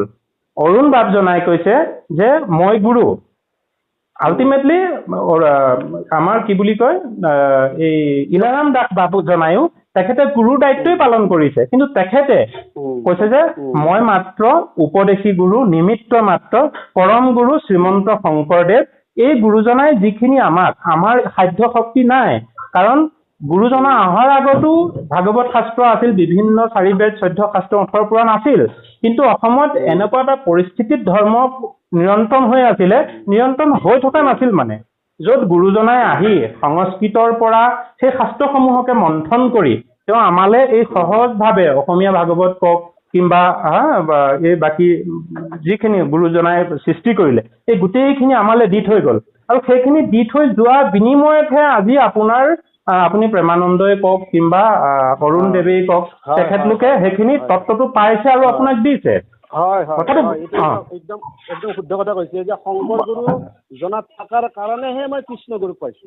একদম শুদ্ধ কথা, একদম চিধা কথা। গতিকে ইলাৰাম দাস শুনক, শংকৰ গুৰুজনে মোক কৃষ্ণগুৰু আশ্ৰমলৈ লৈ গৈছে। কেনেকে লৈ গৈছে মই আপোনাক কম, কিয় লৈ গ'ল, কেনেকে লৈ গ'ল। নহয়, মোৰ কথাটো ক'ব দিয়ক। কওক। কথাটো এইটো যে শংকৰদেৱ নথকাহেঁতেন আজি অৰুণ দাসে কি কয় অৰুণ নামৰ ব্যক্তিজনেও আজি তেখেতে এইখিনি তত্ত্ব নাপালেহেঁতেন, কাৰণ সংস্কৃতত আছিল, আমি সংস্কৃত বুজি নাপাওঁ। গতিকে গুৰুজনাই পদে পদে লিখিছে। যদি বিশ্বাস নহয় আপুনি এইটোত চাওক, যদি বিশ্বাস নহয় এইটোত চাওক। আপোনাক অলপ মাজতে মই এটা কথা সুধিছোঁ। আমাৰ যিজন অৰুণদেৱ বুলি আপুনি কৈছে, আমাৰ গুৰুজনাৰ নামটো উচ্চাৰণ কৰাত আমাৰ আচলতে অলপ বেয়া লাগে, গুৰুজনা বুলি যিহেতু আমি মানুহ। এতিয়া কথা হ'ল কি, আপুনি তেখেতৰ বিষয়ে কিবা অলপ কিমান জানে মোক অলপ কওকচোন। তেখেত কেনেকে কি অলপ জানেনে তেখেতৰ বিষয়ে আপুনি? তাৰ বিষয়ে আমাৰ যিজন আপুনি অৰুণদেৱ বুলি আপুনি যিজন গুৰুৰ কথা কৈ আছে আমাৰ, আপুনি অলপ কওকচোন। নিশ্চয় নিশ্চয়, অকণমান মোৰ আগৰ কথাটো মই এটা ঘূৰা হিচাপে আলোচনা কৰিছোঁ তাত, আপুনি একদম মানে বেয়া নাপাওঁ না, কথাটো সেইকাৰণে কৈছো, কথাটো এটা এটাকে সামৰি যাব লাগিব, সামৰি নগলে সুখ নালাগিব। এতিয়া কথা হ'ল ভগৱান কৃষ্ণকো আমি কৃষ্ণ বুলি ক'লেহে মুকুতি পাম, ভগৱান বুলি ক'লে মুকুতি নাপাম দেই, এইটো এটা স্পষ্ট কথা। আৰু সেইমতে আপোনালোকে গুৰু কৃষ্ণ বা কৃষ্ণ বুলি কওঁতেহে পাইছে। গতিকে কৃষ্ণক কৃষ্ণ বুলি কওঁ, ৰামক ৰাম বুলি কওঁ। আৰু শংকৰদেৱকো আমি কেৱল গুৰুজনা কৈ থৈ নিদিওঁ, মহাপুৰুষ শ্ৰীমন্ত শংকৰদেৱ গুৰুজনা, শংকৰদেৱ মাধৱদেৱ বুলিয়ে আমি কওঁ। গতিকে যদি আপোনাৰ গুৰুজনা ধৰি লওক অৰুণ কুমাৰ হয়, অৰুণদেৱ হয়, তেতিয়া তেখেতৰ নামটো ল'বই লাগিব। আজি প্ৰেমানন্দ নামটো আমি ল'বই লাগিব, ঠিক আছে, সেইটোত বেয়া পাব আচলতে নালাগে। আৰু যি কি নহওক, মই সেইকাৰণে কৈছো, যদি শংকৰ মাধৱ নাথাকিলহেঁতেন আজি অৰুণদেৱ হয়তো সৃষ্টি নহলহেঁতেন। গতিকে আজি অৰুণদেৱে যিটো ৰোল কৰিছে, মানে যিটো দায়িত্ব পালন কৰিছে, সমাজ এখনক সংস্কাৰ কৰি শংকৰদেৱৰ আদৰ্শৰে প্ৰতিষ্ঠিত কৰিবৰ কাৰণে মানৱ সমাজত তেওঁ যিটো দায়িত্ব পালন কৰিছে, সেই একেটা দায়িত্ব পালনেই আপুনি আগত অৰুণ কুমাৰৰ ওচৰলৈ অহাৰ আগত যি দুটা অনুষ্ঠানত আছিলে, সেই দুটা অনুষ্ঠানৰ ব্যক্তিসকলেও কিন্তু সেই একেটাই কৰি আহিছিলে। তেখেতলোকৰ মাজতো সেই ব্যৱস্থাটো আছিলে, গুৰু পৰম্পৰাৰ ধৰে যিটো শৰণৰ ব্যৱস্থা, ভজনৰ ব্যৱস্থা, নামভাগৰ ব্যৱস্থা। নহয়, মই বেয়া পোৱা নাই, কিয় বেয়া পাম? কাৰণ কি বুলি কয়, কিবা পৰিস্থিতিত হ'ব পাৰে, কথাটো গম পাইছে নে? মানুহে কেতিয়াবা ঠাই সলনি কৰে, ঠাই সলনি কৰিলে সংগ সলনি হয়, অকলেতো থাকিব নোৱাৰিব, গতিকে ওচৰৰ কোনোবা এজনৰ ওচৰত যাবলগীয়া হয়, সেইটোত আপত্তি নাই বাপ, সেইটোত একেবাৰে আপত্তি নাই। গতিকে ভাগৱতী সমাজত ইলাৰাম দাসৰ পন্থটো সেই ব্যৱস্থাটো আছে। আজি ইলাৰাম দাস নাই, কিন্তু ইলাৰাম দাসত তেখেতলোকে সেই অনুষ্ঠানটোৰ সত্তাধিকাৰ হিচাপে, মানে সৃষ্টিকৰ্তা হিচাপে।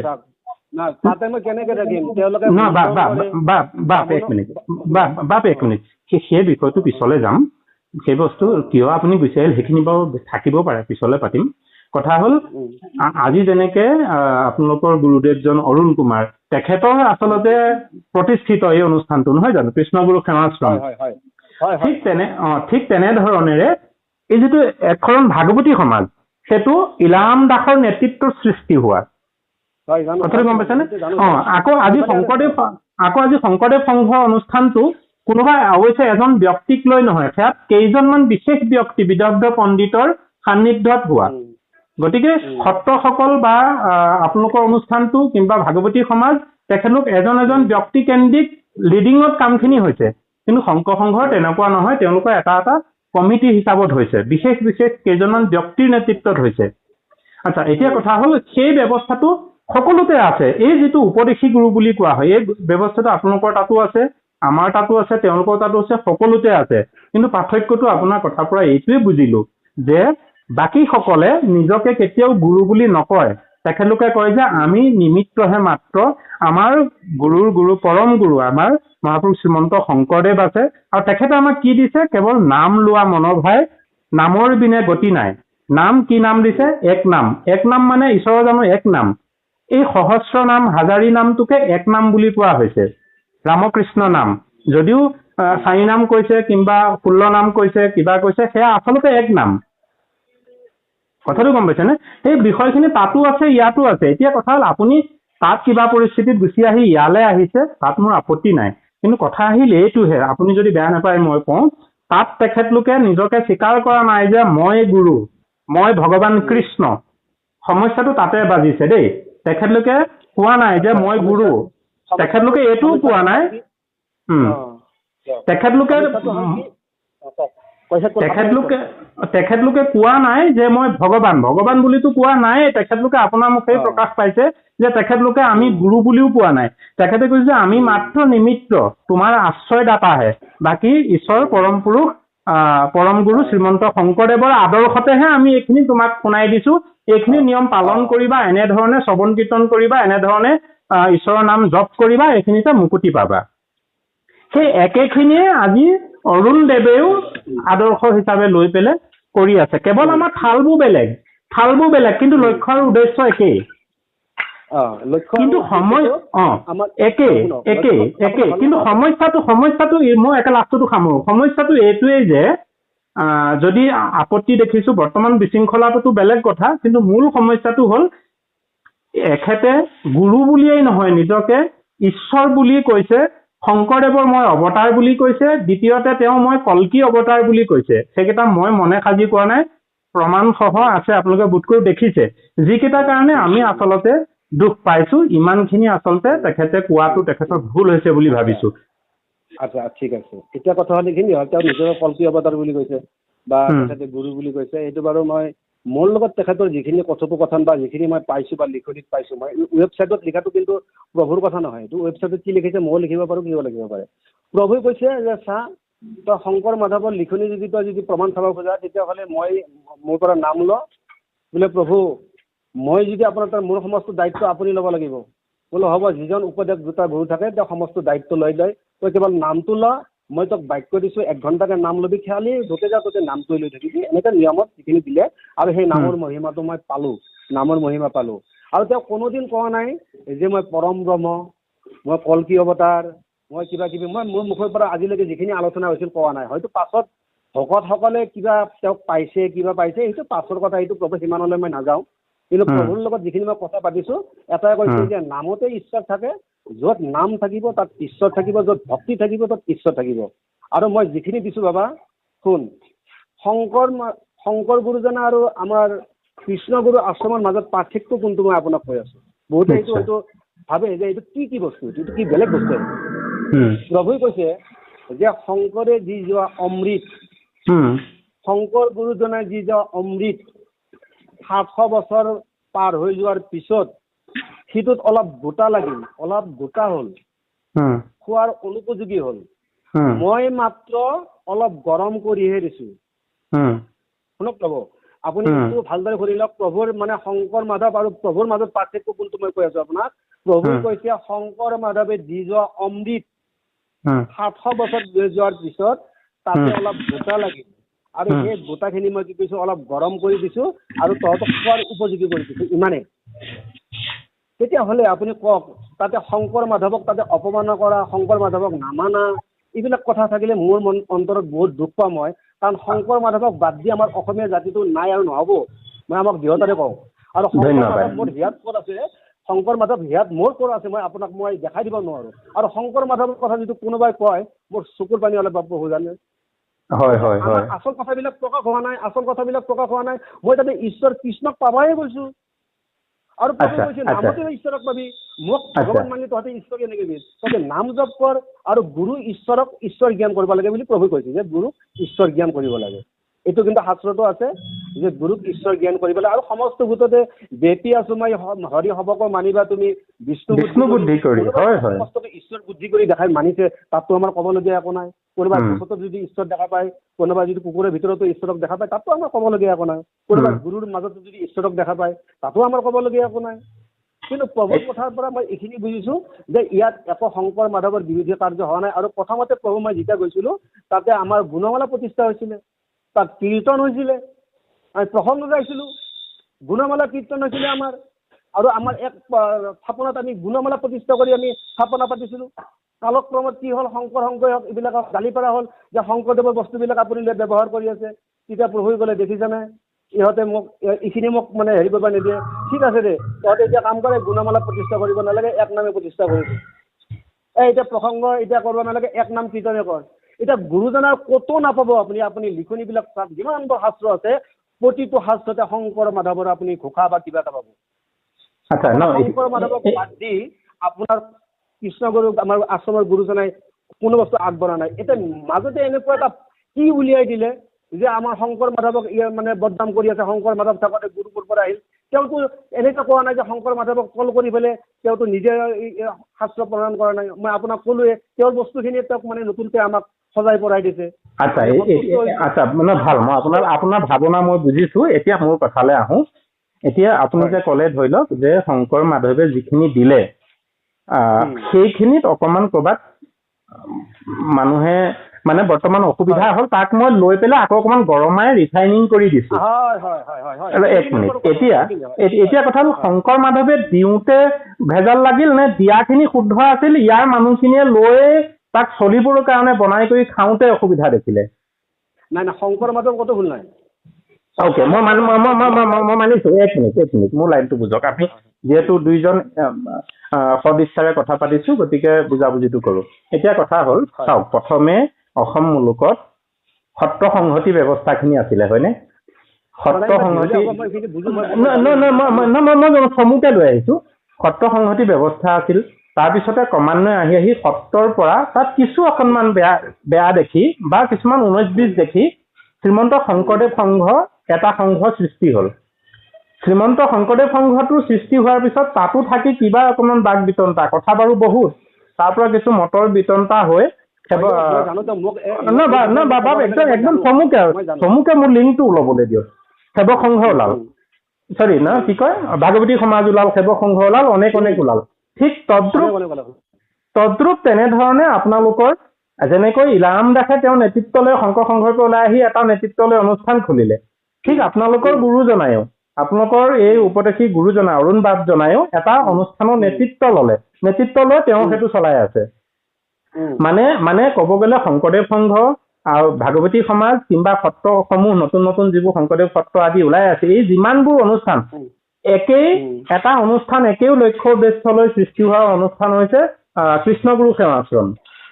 কৃষ্ণগুৰু সেৱাশ্ৰমত নেতৃত্ব লৈছে অৰুণ কুমাৰে। অৰুণ বাপজনাৰ পৰলোক প্ৰাপ্তি ঘটাত তেওঁৰ পুতেকে ৰাজ্যভাৰ বৰ্তমান চম্ভালি আছে। সেইখিনিলৈকে কোনো অসুবিধা নাই। কিন্তু কথাখিনি ক'ত আহিল চাওক বাপ, আজি বাকীখিনি অনুষ্ঠানে সেই গুৰু পৰম্পৰাটো ৰাখিছে, তেখেতলোকৰ তাতো আছে। কিন্তু কি হৈছে, তেখেতলোকে কোৱা নাই যে ইলাৰাম দাসে আমাৰ গুৰু, চাওক শংকৰদেৱক প্ৰথম প্ৰণাম কৰি বাকী কামখিনি কৰি গৈছে। ইলাৰাম দাসে মাত্ৰ অনুষ্ঠানটোৰ প্ৰতিষ্ঠাপক। আপুনি আকৌ মানে ইলাৰামলৈ গুচি গ'ল। আপুনি মোক এটা কথা কওক, কিবা মানে ভুল হ'ল নেকি? মোৰ তাকে এইটো কওক। নহয় ভুল আপোনালোকৰ ভুল কোনখিনিত মই দেখুৱাই, মানে আপুনি কথাটো বুজিব খালি, যদি মোৰ বাক্যত ভুল হৈছে বেয়া নাপাব। আপোনালোকৰ সমস্যাটো কি, আপোনালোকে শংকৰদেৱৰ গুণানুকীৰ্তন, তেখেতৰ নাম প্ৰকাশ ক'তো নকৰে। শংকৰদেৱৰ সৃষ্টিৰাজি গোটেইখিনিকে আপোনালোকে লৈছে, সেইটো একে শুদ্ধ কথা, আমি সকলোৱে কৈছোঁ, আপুনিও কৈছে। কিন্তু কথা হ'ল, আমি যেনেকে শংকৰদেৱক প্ৰথম গুৰু বন্দনা কৰোঁ, শংকৰদেৱক প্ৰকাশ কৰোঁ, আপোনালোকে সেইটো নকৰে। আপোনালোকে কেৱল কৃষ্ণ গুৰু বুলি ঈশ্বৰ ব্যৱস্থাটোকে আপোনালোকে এতিয়া বৰ্তমান প্ৰেমানন্দক বা তাৰ আগত তেখেতৰ দেউতাককে আপোনালোকে গুৰু হিচাপে সামৰি থলে, কিন্তু শংকৰদেৱক আপোনালোকে প্ৰকাশ নকৰে। কিন্তু আমাৰ বাকীখিনি অনুষ্ঠানত সত্ৰ কওক, কিবা সংঘ কওক, কিবা সমাজ কওক, ভাগৱতী, এইসকলে প্ৰথম কিন্তু প্ৰাধান্য দিয়ে গুৰুজনাক বন্দনা কৰে, প্ৰকাশ কৰে। গুৰুজনাক প্ৰকাশ কৰি গুৰুজনাই দিয়া সৃষ্টিৰ বাকী নাম মহিমা যিখিনি আদি নাম প্ৰকাশ কৰে। কিন্তু আপোনালোকৰ তাত 19-20টো ইমানখিনিয়ে আজি বাকীখিনি মানুহে মনত বিভেদ ভবা মোৰ দৃষ্টিত যে আপোনালোকে অৰুণদেৱৰ পুতেক আজি প্ৰেমানন্দৰ এই অনুষ্ঠানটোৱে সেই একেই গুৰু দুজনাই সৃষ্টি কৰা নাম প্ৰকাশকে কৰিছে, কিন্তু তেখেতলোকে সেই গুৰু দুজনৰ নাম প্ৰকাশ নকৰে। ক'ৰবাত জানো ভাণ্ডকতা কৰা হৈছে, হয় বাপ?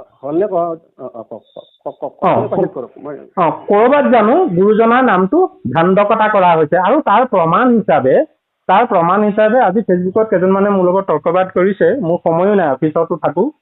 তেখেতলোকে ফেচবুকত সেইকাৰণে মই আপোনাক কোৱা নাই, ফেচবুকত নানান ধৰণৰ হাতত মোবাইল থাকে, সময়ো নহয় ভাবিছে আপুনি। মই ফোনত যিমানবোৰ পাতিছোঁ সেইখিনিতো ফেচবুকত সম্ভৱো নহয়। আচ্ছা, যি কি নহওক, ভুল হ'ব পাৰে। যি কি নহওক, কি হ'ল আপোনাৰ কি বুলি কয়, এই কিছুমান শাস্ত্ৰৰ গৰমিল দেখা গৈছে, য'ত তেখেতৰ স্ৰষ্টা নাম লিখিছে, য'ত সেইটো শংকৰদেৱৰ সৃষ্টি। যেনে আপুনি পদ এটা বোধ কৰোঁ পাই আছে, শংকৰে ৰচিলা ডাকি বোলাৰামৰ ৰাম, ঠিক আছে। এই পদফাকি তেখেতে লিখিছে বুলি কৈছে আৰু কেইবাভাগিও কল্কীৰ মহাত্ম্য বুলি কেইবাভাগিও প্ৰকাশ ঘটিছে য'ত শংকৰদেৱৰ নাম কিন্তু কতো নাই। এইটোৱে আপোনালোকৰ আচলতে ভুল বুলি আমি ক'ব খোজো। শংকৰদেৱক আচলতে নস্তাত কৰা হৈছে, যদিও তেখেতক লৈ কৰি আছে, কিন্তু তেখেতৰ নাম প্ৰকাশ আপোনালোকে নাই কৰা। এইটোৱে আপোনালোকৰ আচলতে ভুল। হয় হয়, এতিয়া আপোনাৰ বাহ্যিকৰ পৰা আপুনি দেখিছে যে শংকৰদেৱক মানে হেৰি কৰা নাই, এইটো কৰা নাই, সেইটো কৰা নাই, এইটো আপুনি ঠিকে কৈছে, সেইটোত বাৰু আপোনাৰ হয়। কিন্তু ভিতৰত যদি আপুনি চাবলৈ যায়, প্ৰথম মানে শংকৰ সংঘত থাকোঁতে ময়ে প্ৰতিবাদ কৰা আপোনাৰ কৃষ্ণগুৰুক যে শংকৰদেৱ থাকোঁতে তেওঁ গুৰু ক'ৰ পৰা আহিল, এনেকুৱা ধৰণৰ মই বহুত মানে তেওঁক বেয়া পাইছিলোঁ, তেওঁৰ লগত মানে বহুত ধৰণৰ বেয়া কথাও কৈছিলোঁ। কিন্তু গুৰুজনে মোক যেতিয়া বুজাই দিয়াৰ পিছত মই সন্তুষ্ট হ'লোঁ। নাথবাবা আপুনি বিশ্বাস কৰক, মই বুজিলোঁ যে এইটোতো ইয়াত আহিলে শংকৰ মাধৱক আপোনাক ঘৃণা কৰা নুবুজায়, কাৰণ শংকৰ মাধৱক চিনাকি কৰি দিবৰ কাৰণে প্ৰভুৱে এই ব্যৱস্থাটো কৰিছে। কিন্তু কথা হ'ল কি, প্ৰভুৱে কৈছে যে বাবু মোক শেষ কৰিব দিয়ক, আপুনি মই শুনি আছোঁ আপোনাৰ কথা, মোক অলপ শেষ কৰিব দিয়ক। তেওঁ কৈছে যে 700 বছৰত যিটো ব্যৱস্থা, 700 বছৰৰ আগতে যিটো সনাতন ধৰ্মৰ যিটো ব্যৱস্থা আছিল, যুগে যুগে গুৰু আহে, যুগে যুগে কি কৰে, সনাতন ধৰ্মৰ মূল নীতিটো লিখে থাকে আৰু কি অলপ ষ্টাইলটো বদলাই গুৰুৱে কি কৰে, নাম ধৰ্ম প্ৰচাৰ কৰে। সেইটো গুৰুৰ ওপৰত নিৰ্ভৰ কৰে। এতিয়া ৰাম নামে দিব নে কৃষ্ণ নামে দিব নে গোপালে দিব গোবিন্দ দিব, সেইটো গুৰুৱে নিৰ্ভৰ কৰিব। আপোনাৰ যুগে যুগে ঈশ্বৰ আহি আপোনাৰ লিখিছে কীৰ্তন হৈছে তজুনাপি কমলত ব্ৰহ্মা বৈলা জাত, যুগে যুগে অৱতাৰ ধৰা সংঘাত। আমি ক'ব নোৱাৰো যে শংকৰদেৱ অহাৰ পিছত যে আৰু গুৰু নাহিব, আপুনিও নদী ক'ব নোৱাৰে, এইটো কোনো আমাৰ কথা নহয়। তেওঁ যেতিয়া আহিব লাগে তেওঁ আহিব, নহয়। এই কথাষাৰ মই হেৰি কৰো আপোনাক।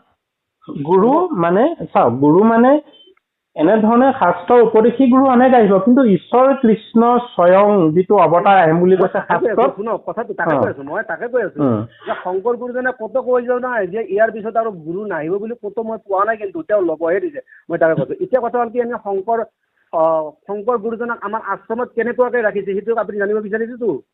ঠিক আছে, তেতিয়াহ'লে মই আপোনাক অনেক শাস্ত্ৰ মই দিম। এখন আপোনাৰ শংকৰ গুৰুজনাৰ নামতে মহাভাগৱত বুলি শাস্ত্ৰ এখন প্ৰণয়ন কৰিছে। প্ৰথমতে গুণমালা প্ৰতিষ্ঠা কৰিছে, আৰু এই গুণমালাই দিক বিৰাসত আপোনাৰ ভাগৱত আমি বিশ্বাস কৰিব, মই নাম লোৱাৰ পিছতে মই এলাহাবাদত গৈছিলোঁ। এলাহাবাদৰ হিন্দী ভাষী ভকতসকলে যেতিয়া আমাক আদৰি নিছিল, তেতিয়া মই ৰোমাঞ্চিত হৈছিলোঁ যে ইয়াতো এনেকুৱা আমাৰ গুৰুজনাৰ গ্ৰহণ কৰা স্থাপনা এইবিলাক এনেকুৱা আছে। স্থাপনা শব্দটো কোনে ব্যৱহাৰ কৰিছে? শংকৰ গুৰুজনে, হয় নে নহয় কওক? নামঘৰ কোনে ব্যৱস্থা কৰিছে? শংকৰ গুৰুজনে, হয় নে নহয় কওক? চব পালনাম কওক, স্থাপনা কওক, আপোনাৰ সমাজ কওক, যিকোনো বস্তু আমাৰ শংকৰ গুৰুজনৰ পৰা আহিছে। সেই বস্তুটো আমিতো বাহিৰত ব্যৱহাৰ কৰিছো। বাহিৰত কৰাতে শংকৰ গুৰুজনক প্ৰচাৰ কৰা হৈছে নে নাই কওক? আমি শংকৰ গুৰুজনক এতিয়া এইটো ক'ব লগা হ'লে এইটো কি সৃষ্টি বোলে, আমি শংকৰ গুৰুজনক 700 বছৰ আগতে এনেকুৱা আহিছিল, আমাৰ একশৰণ হৰিনাম ধৰ্ম প্ৰচাৰ কৰিছিল, কালক্ৰমত এনেকুৱা হ'ল, সেইটোৰে আমি এইটো আমাৰ গুৰুজন। আপুনি মোক সুধিছেনে যে হৈছে নে নাই কওক বুলি? নহয়, আপুনি যে ক'লে শংকৰদেৱকে আমি প্ৰচাৰ কৰিছো নে নাই কওক বুলি আপুনি কৈছে ন, মই সুধিছো এই যে এলাহাবাদত বা অন্যান্য দিল্লী ক'ৰবাত আছে, আমিতো ভাবো বিশ্বত চিনাকি হওক। এতিয়া কথা হ'ল তাত গৈ সকলোখিনি কৰিছে, কিন্তু তাত গৈ শংকৰদেৱক চিনাকি কৰাই দিয়া হৈছে নে নাই, নে কেৱল প্ৰেমানন্দক বা অৰুণদেৱকহে চিনাকি কৰি দিয়া হৈছে? মোৰ প্ৰশ্নটো মই নিজে কথা পাতিছো যে এই ধৰ্মটোৰ বিষয়ে কোৱাৰ লগে লগে প্ৰথমতে শংকৰদেৱৰ কথা মই মুখেৰে ওলাইছো যে এই থাপনা যে এই শৰাই যে এইবিলাক ব্যৱস্থাটো মই ৰেফাৰেঞ্চটো আনিছো শংকৰ গুৰুজনে 700 বছৰ পাছৰ আগৰ পৰা। কালক্ৰমত কি হ'ল, এই বস্তুটো এনেকুৱা হ'ল, আমাৰ গুৰুজনাই আৰু এইটো শুদ্ধভাৱে আমাক সেইজনক সেই ধৰ্মটোৱে দিছে। আমাৰ ধৰ্মটোৰ নামেই হ'ল সনাতন ধৰ্ম, আৰু সনাতন ধৰ্মৰ এটা পৰম্পৰা আছে যে আমাৰ গুৰু লাগে, আমাক এজন দেখাই দিয়া এজন গুৰু লাগে, আৰু সেইজন গুৰুৱে আমাৰ আশ্ৰমৰ গুৰুজনা। আচ্ছা, এতিয়া সেই কথাটো মানিলো। মোৰ কথাটো শুনক। এতিয়া আমাৰ বাকী অনুষ্ঠানসমূহে কি কৰে, উপদেশী গুৰুসকলটো থাকেই, কিন্তু তেখেতলোকে মূলতেই দেখুৱাই দিয়ে শংকৰদেৱ, ফিলচফি অফ শংকৰদেৱ বুলি দেখুৱাই দিয়ে। কিন্তু আপোনালোকৰ অনুষ্ঠানটোৱে কি কৰে, শংকৰদেৱৰ বস্তুটো অজ্ঞাত হৈ থাকে, লুকাই থাকে। তাত কোন ওলায়, তাত ফকাছত কোন ওলায় জানেনে? আপুনি যদি কয় প্ৰথম প্ৰেমানন্দ, তেখেত গুচি গ'ল, নে কি কয় অৰুণদেৱ, তেখেত গুচি গ'ল। মোৰ কথাটো সেইটো আহিব লাগিব নহয়। চাওক, মই কোনটো কৈছো, বাকী কেইটা অনুষ্ঠানত ফকাচটো দেখুৱাই দিয়ে যে এই ধৰ্ম সংস্কৃতি শংকৰদেৱৰ, কিন্তু আপোনালোকৰ অনুষ্ঠানটোৱে শংকৰদেৱক দেখুৱাই নিদিয়ে। মোক এটা উদাহৰণ দিয়কচোন দেখুৱাই দিছে বুলি। এতিয়াতো আপোনাৰ আমাৰ শংকৰ গুৰুজনাৰ আপোনাৰ যিটো কালচাৰেল তাতে আপোনাৰ শ্ব' হয়, আপোনাৰ এই সত্ৰীয় নৃত্যবাদ্য হয়, এইবিলাক হৈ আছে তাতে, এতিয়াও হৈ আছে। এতিয়া মই গুৰুজনাৰ পৰা যিখিনি পাইছো মই যিখিনি পাইছো সেইখিনিয়ে কৈ আছো। মই গুৰুজনাৰ পৰাহে গুৰুজনাকে মই যিখিনি কথা পাতিছো তেওঁৰ লগত পাতিছো, আৰু তেওঁৰ পৰা মই কথাখিনি পাই সন্তুষ্ট হৈয়ে মই তেওঁৰ পৰা নাম লৈছো বা তেওঁৰ পৰা মই শৰণ লৈছো। মই যিখিনি পালো তাতে শংকৰ গুৰুজনাক কোনো অৱমাননা কৰা হোৱা নাই, আৰু প্ৰকৃত কৃষ্ণগুৰুৰ ভকতে কেতিয়াও শংকৰ মাধৱক অৱমাননা কৰিব নোৱাৰে, আৰু প্ৰকৃত কৃষ্ণগুৰুৰ ভকতৰ হৃদয়তে শংকৰদেৱ মাধৱদেৱ থাকিব। আৰু মই এইটো একদম দৃঢ়তাৰে ক'ব পাৰো। বৰ ভাল, ধন্যবাদ। কিন্তু মই এটা কথা সুধো, শংকৰদেৱ মাধৱদেৱক আপোনালোকে কেতিয়াবা গুৰু বন্দনা উপাসনা কৰেনে বাৰু? ভাগৱতত মই গাওঁ কিন্তু। বাস আপুনি যদি অন্তৰত দুখ আপুনি যদি অন্তৰত দুখ নাপায় মই কওঁ শুনক, আপুনি যদি দুখ নাপায় মই কথাষাৰ কওঁ শুনক। মোৰ কথাটো শুনক। মই ভাগৱতী এজন, মই ভাগৱতী মানে মই ভাগৱত হ'লে মই শংকৰদেৱৰ কথা নোকোৱাকৈ মই কিন্তু মই আধৰুৱা হ'ব বুলি জানো, মই আধৰুৱা হ'ব বুলি ভাবো। মই মানিছো, মই আপোনাৰ কথাটো বুজি পালো, মই আপোনাক বুজি পালো, মোৰ কথাটো শুনক, আপোনাক বুজি পালো। কিন্তু মই সুধিছো, আজি আমাৰ বাকীবিলাক অনুষ্ঠানত আমি শংকৰদেৱক প্ৰথম তেখেতৰ গুৰু আমি প্ৰকাশ কৰো দেই, তাৰপিছতে বাকীখিনিলৈ আহোঁ। কিন্তু আজি আপুনি কিয় সেইটো কৰি আছে মই যদি ক'ব খোজো, আপুনি এইকাৰণে কৰি আছে কাৰণ আপুনি ইলাৰাম দাসৰ নেতৃত্বত থাকিলে ঠিক 3 বছৰ, তাৰপৰা 7 বছৰ থাকিল শংকৰদেৱ সংঘত, য'ত কেৱল শংকৰদেৱ গুৰুজনাক প্ৰাধান্য দিয়া হয়। গতিকে সেই এটা বস্তু আপুনি মৃত্যুৰ আগলৈকে কেতিয়াও পাহৰিব নোৱাৰে। কথাটো শুনিছেনে? আপুনি মোৰ কথাটো শুনক। কিন্তু আপোনালোকৰ শংকৰ মাধৱক পাব লগা হলে শংকৰ মাধৱক চিনি পোৱা এজন গুৰুৰ ওচৰত যাব লাগিব আপুনি। বা শংকৰ মাধৱক চিনি পোৱা গুৰুজন নহয়, আপুনি ক'ব পাৰে নেকি যে ইলাৰাম দাসে শংকৰদেৱক চিনি পোৱা নাছিল? নহয়, তেওঁ যিখিনি এটা কথা আছে, এটা আপোনাৰ জ্ঞান মাৰ্গৰ কথা আছে আৰু আধ্যাত্মিকতাৰ কথা আছে। আমাৰ আগৰ গুৰুজনক চাগে আপুনি শাখাৰ ওপৰত নাপালে মইনো আপোনাক কেনেকে বুজাম। এতিয়া বুজিলে হয়তো আপুনি এতিয়া আৰু নৎসাত কৰিব, এতিয়া হয়তো ক'ব যে এখেতে আৰু বৰ ডাঙৰ ডাঙৰ কথা কৈ আছে। নহয় মই সেইকাৰণে প্ৰথমে এটা কথা কৈছিলো, মই মূৰ্খ হয়, কিন্তু মই কিন্তু এনেকুৱা মূৰ্খ নহয় যে মই এনেকুৱা গুৰু ল'ম যিজন গুৰুৰ দ্বাৰাই মই সন্তুষ্ট হোৱা নাই। মই আপোনাক এটা কথাই কৈছো যে তেওঁৰ পৰা মই সন্তুষ্ট হৈছো। তেওঁ যিটো নাম দিছে কোনো আপত্তি নাই, হ'ব পাৰে মানুহ বিভিন্ন মানে নিজৰ এটা চুজ আছে। আপুনি যদি বেয়া নাপায় মই অকণমান কওঁ, ধৰি লওক আমি সাধাৰণতে বিয়া বাৰু পাতো, কিন্তু ছোৱালীয়ে ন, তথাপিতো ছোৱালী চাব যোৱা, ল'ৰা চাব অহা অৰ্থটো কি? নিজৰ এটা মনৰ ভাল লগা, দেখোতেই কিবা এটা ভাৱ লগা, ভাল লগা পচন্দ এটা আছে, হয়নে? ঠিক তেনেধৰণে আপুনি বহু কিবা তাত পাইছিল যদিও বহু কিবা আপুনি বেয়া পাইছিল। না মই শংকৰ মাধৱৰ লিখনিৰ দ্বাৰাহে কৃষ্ণগুৰু আশ্ৰমত গৈছো। আপুনি সোধক মই কিয় গ'লো, ক'ত পালে আপুনি, আপোনাক ক'ত আদেশ দিলে শংকৰ মাধৱে আপোনাক কৃষ্ণগুৰু আশ্ৰমলৈ যাবৰ কাৰণে, মই আপোনাক ক'ম। তেনেকে শংকৰ মাধৱৰ লেখনিয়ে আপোনাক ক'তো কোৱা নাই কৃষ্ণক, কাৰণ যেতিয়া এনেকুৱা কোনো লেখা নিশ্চয় নাই যে কৃষ্ণগুৰু নামে এজন কোনোবা অৱতাৰ আহিব তেওঁৰ ওচৰত যাব বুলি, নক্ষত্ৰত জন্ম ল'ব। কি বুলি কৈছে? এক মিনিট মোক ক্লিয়াৰ কৰিব দিয়ক। শংকৰ মাধৱৰ এনে লিখনি আছে য'ত আপুনি কৈছে যে অৰুণ নামৰ এজন ব্যক্তি আহিব য'ত এইখিনি ধৰ্ম প্ৰচাৰ কৰিব, নক্ষত্ৰত জন্ম হ'ব, এনেকে আছিল নে? কি বুলি আছিলে? মই আপোনাক কৈ আছো, আপুনি শাস্ত্ৰখনৰ নামটো লিখক। কওক, আপুনি কৈ যাওক। বৰচৰিত পৃষ্ঠা আপুনি বুজি লওক, 220 পৃষ্ঠা। তাতে লিখা আছে মাধৱদেৱৰ পৰৱৰ্তী কাললৈ ধৰ্ম অধিকাৰ বিচাৰ। পৰৱৰ্তী কালৰ বাবে ধৰ্ম অধিকাৰ কোনে ল'ব এই সনাতন ধৰ্মত? তাতে মাধৱ গুৰুজনাই আপোনাৰ কৈছে। তাতে ভকতে সুধিছিল, হে বাপ, আবিৰ্ভাৱ তিৰোভাৱ আছে ঈশ্বৰৰ, আপোনাৰ পিছে কোনে লৈবে গুৰু ভাৰ? তেতিয়া মাধৱ গুৰুজনে ক'লে, শুনিয়া মাধৱ গুৰু নামাতি ৰহিলা, 3 দিনে মানে এইটো কথাকে ভাবিলা যে ইয়াৰ পিছত গুৰু কোন হ'ব এই সনাতন ধৰ্মত। তাৰপিছত 3 দিন পিছত ভকতবৃন্দক মাতি আনি তেওঁ বুজালে, শুনা, মই তোমালোকক আজি এই প্ৰশ্নৰ উত্তৰটো দি আছো।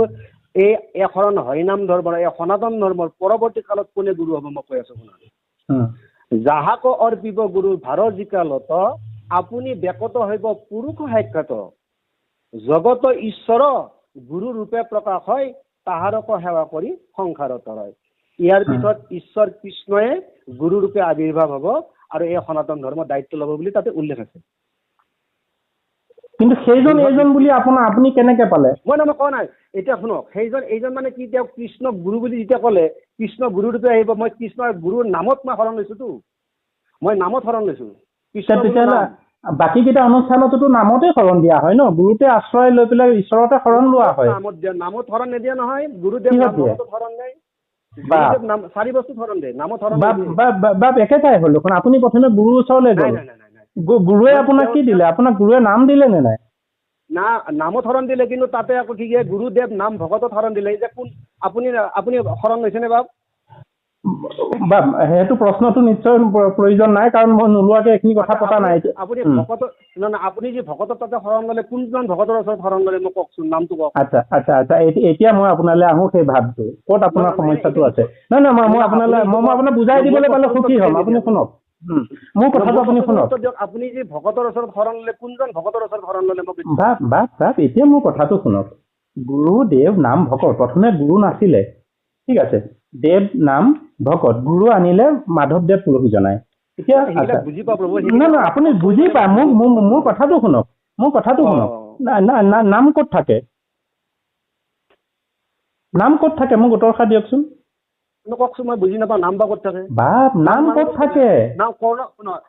গুৰুৱে কি কৰে, কৰ্ণপথে হিয়াত আপোনাৰ নাম প্ৰৱেশ কৰে, কৰ্ণপথে হিয়াত প্ৰৱেশ কৰি আপোনাক গুৰুৱে কি কৰে, কৰ্ণপথেৰে নাম দিয়ে। মানে আপোনাক বাক্য ব্ৰহ্মই আপোনাক নাম কথাখিনি দিলে, যে এইখিনি হিচাপে বাবু এনেকে কৰিবা, এইখিনি ঈশ্বৰৰ নাম এনেধৰণে কৰিবা, এইখিনি নীতি কাষ্টা দিলে, সেয়ে হ'ল নাম কথা, ঠিক আছে। এইখিনি আপোনাক গুৰুৱে দিলে, এতিয়া সেইখিনি গুৰুৱে দিয়াৰ পিছত কোনে পালন কৰিলে? মোৰ কথাটো শুনক। মানে নাম ক'ত প্ৰকাশ হয়? নাম কোনে ৰাখে? কাৰ তাত থাকে? ভকতৰ ওচৰত থাকে। বা ভকত অবিহনে আপুনি, মই, কোনোবা এজন, মোৰ কথাটো শুনক, আমি সাধাৰণ তুচ্ছ। মই যেতিয়া নাম লৈছিলো, মোক 4 বস্তুত নাম দিলে, তেতিয়া মই ক'লো যে গুৰুদেৱ নাম ভকত যদি শৰণ দিলে, আপুনি মোক কোনজন ভকতৰ ওচৰত শৰণ দিলে মোক সেই ভকতজনৰ নামটো কওক। আপুনি বাৰে বাৰে কথা মোৰ কথাখিনি শুনক, মই যিখিনি পাইছো সেইখিনি কৈ আছো আপোনাক। মোক সেই গুৰুজনাই, যিজনে মোক শৰণ দিছিল, তেওঁক বুজাই দিব নোৱাৰিলে। মোক কি ক'লে জানে? আপুনি এটা কথাকে পেকেটিয়াই সুধি থাকে, সেনেকেহে ক'লে মোক। এতিয়া চাওক, মই য'ত সন্তুষ্ট নহওঁ, যেতিয়া মই আশ্ৰমলৈ গ'লো, কৃষ্ণগড় সেৱা আশ্ৰমলৈ, তেতিয়া প্ৰভুৱে ক'লে যে বাবাহঁত, নাম অকল নামতে শৰণ হয়, তোজো নামে পকিলো শৰণ, নামতে শৰণ হয়। তই গুৰুদেৱ নাম ভকত, এতিয়া কোনটো ভকতৰ ওচৰত শৰণ ল'লি তই নিজে মোক ক'ব নোৱাৰিলি। ৰ'ব, সেইটো আচলতে অনভিজ্ঞতা আপোনাৰ। মই সুধি আছো শুনা, আপুনি বেয়া নাপাব। আপুনি কাৰ ওচৰলৈ গ'ল? গুৰুৰ ওচৰলৈ। আপুনি ইয়াত গুৰু প্ৰসন্ন নহ'ল, আপুনি গুৰুৰ ওচৰলৈ গ'ল। গুৰুজনৰ নাম কি? অৰুণ কুমাৰ দেৱ, আৰু যি কি নহওক, তেখেতৰ ওচৰলৈ গ'ল। তেখেত গুৰু, তেখেতে আপোনাক কি নাম দান দিলে? ঈশ্বৰৰ নাম প্ৰকাশ ক'লে, হয়নে? সেই নাম আপুনি ক'ত পাব? এতিয়া ক'ত ৰাখিব? ক'ত পাব? আপোনাক নাম দিলেহে। আপুনি হৃদয়ত ৰাখিব। আপুনি হৃদয়তে অকলে প্ৰকাশ কৰি ৰাখিব নে? সেই নাম ধনটো যিজনে প্ৰকাশ কৰি ৰাখে, তেওঁ কি বুলি কোৱা হয়? ভকত বুলি কোৱা হয়। ভকতৰ মাজতেহে, ভকতৰ হিয়াৰ মাজে ঈশ্বৰৰ নাম প্ৰকাশ হয়। বা ভকত শব্দটো বৰ ডাঙৰ শব্দ। আপোনাৰ 4টা যুগত 6জনে ভকত হ'ল। মই ভকত মানে লগে লগে যে মই ভকত হ'ম, মই নাভাবো। মই তেতিয়াহ'লে আপুনি যদি কোনোবা এজন ভকতেই হ'ব পৰা নাই, তেতিয়াহ'লে তেওঁ গুৰু কেনেকে হ'ল? যদি সেই 6জনহে ভকত আছিল, আজি আপোনাৰ গুৰুজনো গুৰু কেনেকে হ'ল, যদি তেওঁ ভকতেই হ'ব পৰা নাই? কথাটো শুনিছেনে? মোৰ কথাটো শুনক। মোৰ কথাটো শুনক। আপোনাৰ ভাল নালাগিবও পাৰে, সেইটো সাধাৰণ কথা, কিন্তু মোৰ কথাটো কওঁ, এই যে গুৰুদেৱ নাম ভকত, অৱশেষত নাম বস্তুটো আহি ক'ত থাকে? ভকতৰ হৃদয়ত ঈশ্বৰৰ নামটো প্ৰকাশ হৈ থাকে। নহয়, মোক শৰণ দিলে নহয়, ভকতৰ ওচৰত শৰণ দিলে। কোনজন ভকতৰ ওচৰত শৰণ দিলে মোক সেইটো কওক না আপুনি। যিজন পুৰুষৰ, যিসকল লোকৰ, আপুনি কৈছে ন, ভকতৰ সংগ লোৱা বুলি কয় ন আপোনাক, যাৰ অন্তৰত ঈশ্বৰ থাকে, যিয়ে ঈশ্বৰৰ নাম লয়, য'ত গ'লে ঈশ্বৰৰ নাম প্ৰকাশ হয়, সেইসকল ভকত। ভকতৰ ওচৰত শৰণ ল'বগৈ আপোনাক কোৱাগৈ নাই, ভকতৰ সংগ লোৱাৰ কথা কোৱা হৈছে। মোকতো ভকতৰ তাতে শৰণ দিলে, যে গুৰু শংকৰদেৱক দেখাই দিলে, গুৰুদেৱ কৃষ্ণক দেখাই দিলে, আৰু ভকত, এতিয়া ভকতৰ কথাটো নকয় যে ভকত কোনজন ভকতৰ ওচৰত নাম মোক শৰণ দিলে মোক বুজাই দিয়ক। আৰু দেও বুলি কি শিকালে আপোনাক? গুৰু যেনিবা শংকৰক দেখুৱালে, তাৰপিছতে গুৰুৰ পিছতে দেও আহিলে ন? দেও বুলি কওঁতে কোন দেৱক দেখুৱাইছিল? কৃষ্ণক দেখাই দিলে। কৃষ্ণদেৱ। গুৰুদেৱ তাৰপৰা নাম নামটো ঈশ্বৰ কৃষ্ণৰ নামে দেখাই দিলে। ঈশ্বৰ কৃষ্ণৰ নামে দেখুৱালে, তাৰপিছতে থাকিলে অৱশেষত থাকিলে ভকত। ভকত এতিয়া কথা আহিল সেইটোৱে সমস্যাটো চাওক। আজি আপোনালোকৰ আশ্ৰমত যিমানসকল আছে এইসকলক আপুনি কি বুলি কয়? ভকত বুলি নকয় জানো? সেইসকলৰ মাজতে বহি আপুনি ঈশ্বৰৰ নাম প্ৰকাশ নকৰে জানো? নহয়, ভকত বুলি কওঁ, কিন্তু ভকতৰ যে শৰণ ল'ব লগা হয় এজন ভকতৰ ওচৰত, কোনজন ভকতৰ ওচৰত ভকতৰ ওচৰতে শৰণ? এটা চিধা চিধি ক'ব, ইমান জটিলতাত নিব নালাগে। এতিয়া মোক এজন ভকতৰ ওচৰতে শৰণ দিলে এনে সমস্ত ভকতৰ ওচৰতে শৰণ দিলে, মই সেইটো বুজি পোৱা নাই, আপুনি মোক বুজাই। ভকত এজন হয়, কিন্তু ভকতৰ এই যিটো সমষ্টি সংজ্ঞাটো এইটো য'তেই ঈশ্বৰৰ নাম প্ৰকাশ হৈ আছে সেইসকলে ভকত ন। আজি আপুনি য'ত নাম প্ৰকাশ কৰে, নাম লয়, ভকতৰ নাম জানিব লাগিব নহয় জানো? আপুনি মই সাৰ জনাইছো, শুনক, মই শৰণ লৈছো, মই শৰণৰ বিষয়ে জানি লৈলো, শৰণ জানিব লাগিব না নাই? আপুনি মোক বেয়া নাপাব, মই জানিব লাগিবতো। মোৰ মনৰ সংশয়খিনি মোক বুজাই দিব লাগিব। আচ্ছা ৰ'ব আপুনি শৰণ ললে, আপোনাক কৃষ্ণৰ নামত শৰণ দিলে। আচ্ছা, কৃষ্ণক দেখুৱাই দিলে নে? কোনোবাই পালেনে? নাই পোৱা ন? নাপায় নহয় কৃষ্ণক। এই বৰ্তমান অব্যক্ত ঈশ্বৰ হৰি কেনমতে চিন্তি বাহা তাংক ৰাম বুলি শুদ্ধ কৰা মন। আপুনি ক'তো ঈশ্বৰক সেই অজানুলম্বিত বনমালা আদি এইভাৱে আপুনি নাপায়। আপুনি বেলেগ চাইডত নাযাব। মোক এটা কথাই কওক, মই সেইটো সংশয়ৰ কাৰণে মই কিছুমান মানুহক উত্তৰ বিচৰা নাই, আপোনাৰ পৰা বিচাৰিছো। যিহেতু মই গুৰু বুজি পালো, দেৱ বুজি পালো, নাম বুজি পালো, এতিয়া ভকতটো মই বুজি নাপালো। কোনজন ভকতৰ ওচৰত শৰণ দিলে মই সেইটোৱে বুজি নাপালো। এতিয়া আপুনি মোক বুজাই কওকচোন। মই আপোনাক তাকেই কৈ আছো, ভকত যি ভগৱন্তৰ নাম ধন যাৰ হৃদয়ত সদায় বৈ আছে, যি জপ কৰি আছে, গাই আছে, সেই ভকতসকলৰ মাজতে আপুনি ঈশ্বৰৰ নাম প্ৰকাশ কৰিব পাৰিব, তাতে আনন্দ পাব। ভকতৰ মাজতেহে ঈশ্বৰক পাব। নহয়, মই যিজনৰ ওচৰত শৰণ ললো, মই সেইজন ভকতক কেনেকে চিনি পাম যে তেওঁ ভকত হয় বা নহয়? মই কেনেকে চিনি পাম? আপুনি মোক বুজাই দিয়কচোন। সেইটো আপুনি যিখিনি জীৱন কালত পাইছে তাৰ পৰা আপুনি নাম প্ৰকাশ, এতিয়া আপোনাৰ পৰা আপুনি মোক পাই যিখিনি বুজি পাইছে বা মই আপোনাক পাই যিখিনি বুজি পাইছো, আজি আপুনি প্ৰেমানন্দৰ ওচৰত গৈ বা তেখেতৰ সভাখনত গৈ যিখিনি ভকতৰ মাজত নাম গাইছে পাইছে, সেইখিনিকে আপুনি ভকত বুলি ইজনে সিজনক কৃষ্ণ গুৰু বুলি কৈছে নে নাই? নাই, আপুনি যদি ভকতৰ আপোনাৰ গুৰুজনৰ, আপোনাৰ শংকৰ গুৰুজনৰ যদি আমি পদটো গাওঁ, ভকতৰ সংখ্যা কেনেকুৱা, তেতিয়াহ'লে আপুনি উত্তৰটো দিয়াত আপোনাৰ অলপ দিগদাৰ হৈ যাব। কাৰণ এইবিলাক যিবিলাক ভকত দেখা পাইছো, চব কিছুমান মেক্সিমাম মিছা কথা কোৱা, হিংসা দেশ ভাৱ থকাবিলাক, হিংসা ঈৰ্ষা, সেইবিলাক মই ভকতৰ লগত মই কেনেকুৱা মিলাব নোৱাৰো। এইবিলাকতো নিমিলে। যিজনৰ ওচৰত মই শৰণ লৈছো সেইজন ভকত মোক কৈ দিয়ক না, কোনজন ভকতৰ ওচৰত মই শৰণ দিছে মোক, মইতো জানিব লাগিব। মই শৰণ লৈছো, মই নিজে নাজানিলে কেনেকৈ হ'ব কওকচোন আপুনি? মোৰ সেইটোৱে প্ৰব্লেম। এতিয়া মোক কোনো ক'ব পৰা নাছিল, কোনো কোৱা নাই। এইটো বিচাৰি মই ঘূৰি ফুৰিছো। কেৱল মোক গালিহে পাৰে, আপোনাৰ ভাগৱতী সমাজতো গালি খালো, শংকৰ সংঘতো গালি খালো। এই প্ৰশ্নটো এতিয়াও মই আপোনাৰ পৰা আপুনি মোক মানে চিধা চিধিকে ক'ব নোৱাৰিলে, আৰু মানে আপোনাৰ আকুৱাই পকুৱাই মই কথাখিনি মই সেইটোকে কৈছে আপোনাক, ভকত নামৰ কোনো এজন ব্যক্তিক বিশেষক দেখুৱাই দিয়া নহয়, যাৰ ওচৰত হৃদয় আচলতে শৰণ নামত দিয়া হয়। সেইটো এটা আপোনাক মানে ৰাস্তা দেখুওৱা হয়। এনে ভাবে প্ৰথমে এজন ব্যক্তি যদি গুৰু আশ্ৰয়লৈ নাযায়, চাওক, নহয় আপুনি মোৰ কথাটো শুনক, যদি গুৰু আশ্ৰয়লৈ নাহে, মইহে শৰণ লৈছো, আপুনিতো লোৱা নাই, মই গম পাওঁ না। মোক 4 বছৰ শৰণ দিছে। চাওক মই কৈছো নহয়, এক নামতেহে শৰণ হয়, আশ্ৰয় এক নামত হয়। আপোনালোকৰ সমাজখন হয়তো ব্যৱস্থা বেলেগ হ'ব পাৰে, কিন্তু শংকৰ সংঘত মোক 4 বছৰ শৰণ দিছে। যেতিয়া মই প্ৰশ্নবিলাক কৰিলো, মোক যথাযথ উত্তৰ মই নাপালো। নাপাৰ ফলতে মোৰ মনত অলপ বেজাৰ লাগিল, আৰু মোক গালি পাৰিলে, কিবা কৰিলে। তাৰপিছত মোক ইয়াৰ উত্তৰটো যথাযথ উত্তৰ মই আশ্ৰমত পালো, আৰু গুৰুজনক পাই মই আচ্ছা আপুনি আশ্ৰমত গৈ ভকত পালেনে বিচাৰি? মোক ভকতত শৰণ দিয়া নাই নহয় প্ৰভু। মোক কৈছে ভকত পালে নে সেৱা জনাবি। মোক শুনক, মোক কৈছে যে সকলোকে সেৱা জনাবি, তিৰি মুনি বা নিজ উচ্চ নিজ বুলি কাৰণে সকলোৰে চৰণতে সেৱা জনাবি, আৰু মই যিটো নাম দিছো সেই নামটো জপ কৰি থাকিবি। নাম জপ কৰোঁতে যি পায় আপুনি তোৰ জ্ঞান আহি থাকিব। আপুনি যি জানিব লাগে নামতে পাবি। প্ৰভুৰ কথা হ'ল এইখিনি। তই পণ্ডিত হ'ব অহা নাই, এতিয়া তোক নামৰ দ্বাৰাই তই যি পাব লাগে চব পাবি। নামতে আছে চব সমস্ত। এইখিনি মই জানো, আৰু সেই হিচাপত মই নামটো জপ কৰি আছো, আৰু সেই হিচাপত কম পৰিমাণে মই নামৰ মহিমাও পাইছো।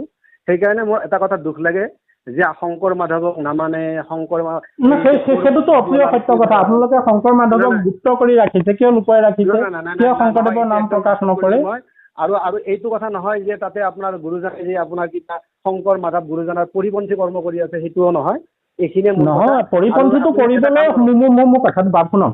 পৰিপন্থী কাম কৰিব পাৰে, কিন্তু যিটো ৱে সেইটো শংকৰ মাধৱৰ ব্যক্তিৰেকে যে অৰুণ নামৰ ব্যক্তিজনাই বা আজি প্ৰেমানন্দই যে উদ্ধাৰ কৰিব পৰা নাই সেইটো বা নোৱাৰে, সেইটোতো একে চিৰন্তন সত্য। সেইটো নাই এটা শুনক, আপুনি বাহিৰৰ পৰা আপুনি বস্তুবিলাক গোটেই ধৰিব নোৱাৰিবতো। যেতিয়া আপুনি ভিতৰত নোসোমায়, এটা তালা যেতিয়া চাবি পাত হেৰাই যায় আপুনি হাতৰিৰে কোবাব লগা হয়, আৰু যেতিয়া আপুনি চাবি পাত পাব ঘূৰাই দিলে খুলি যায়।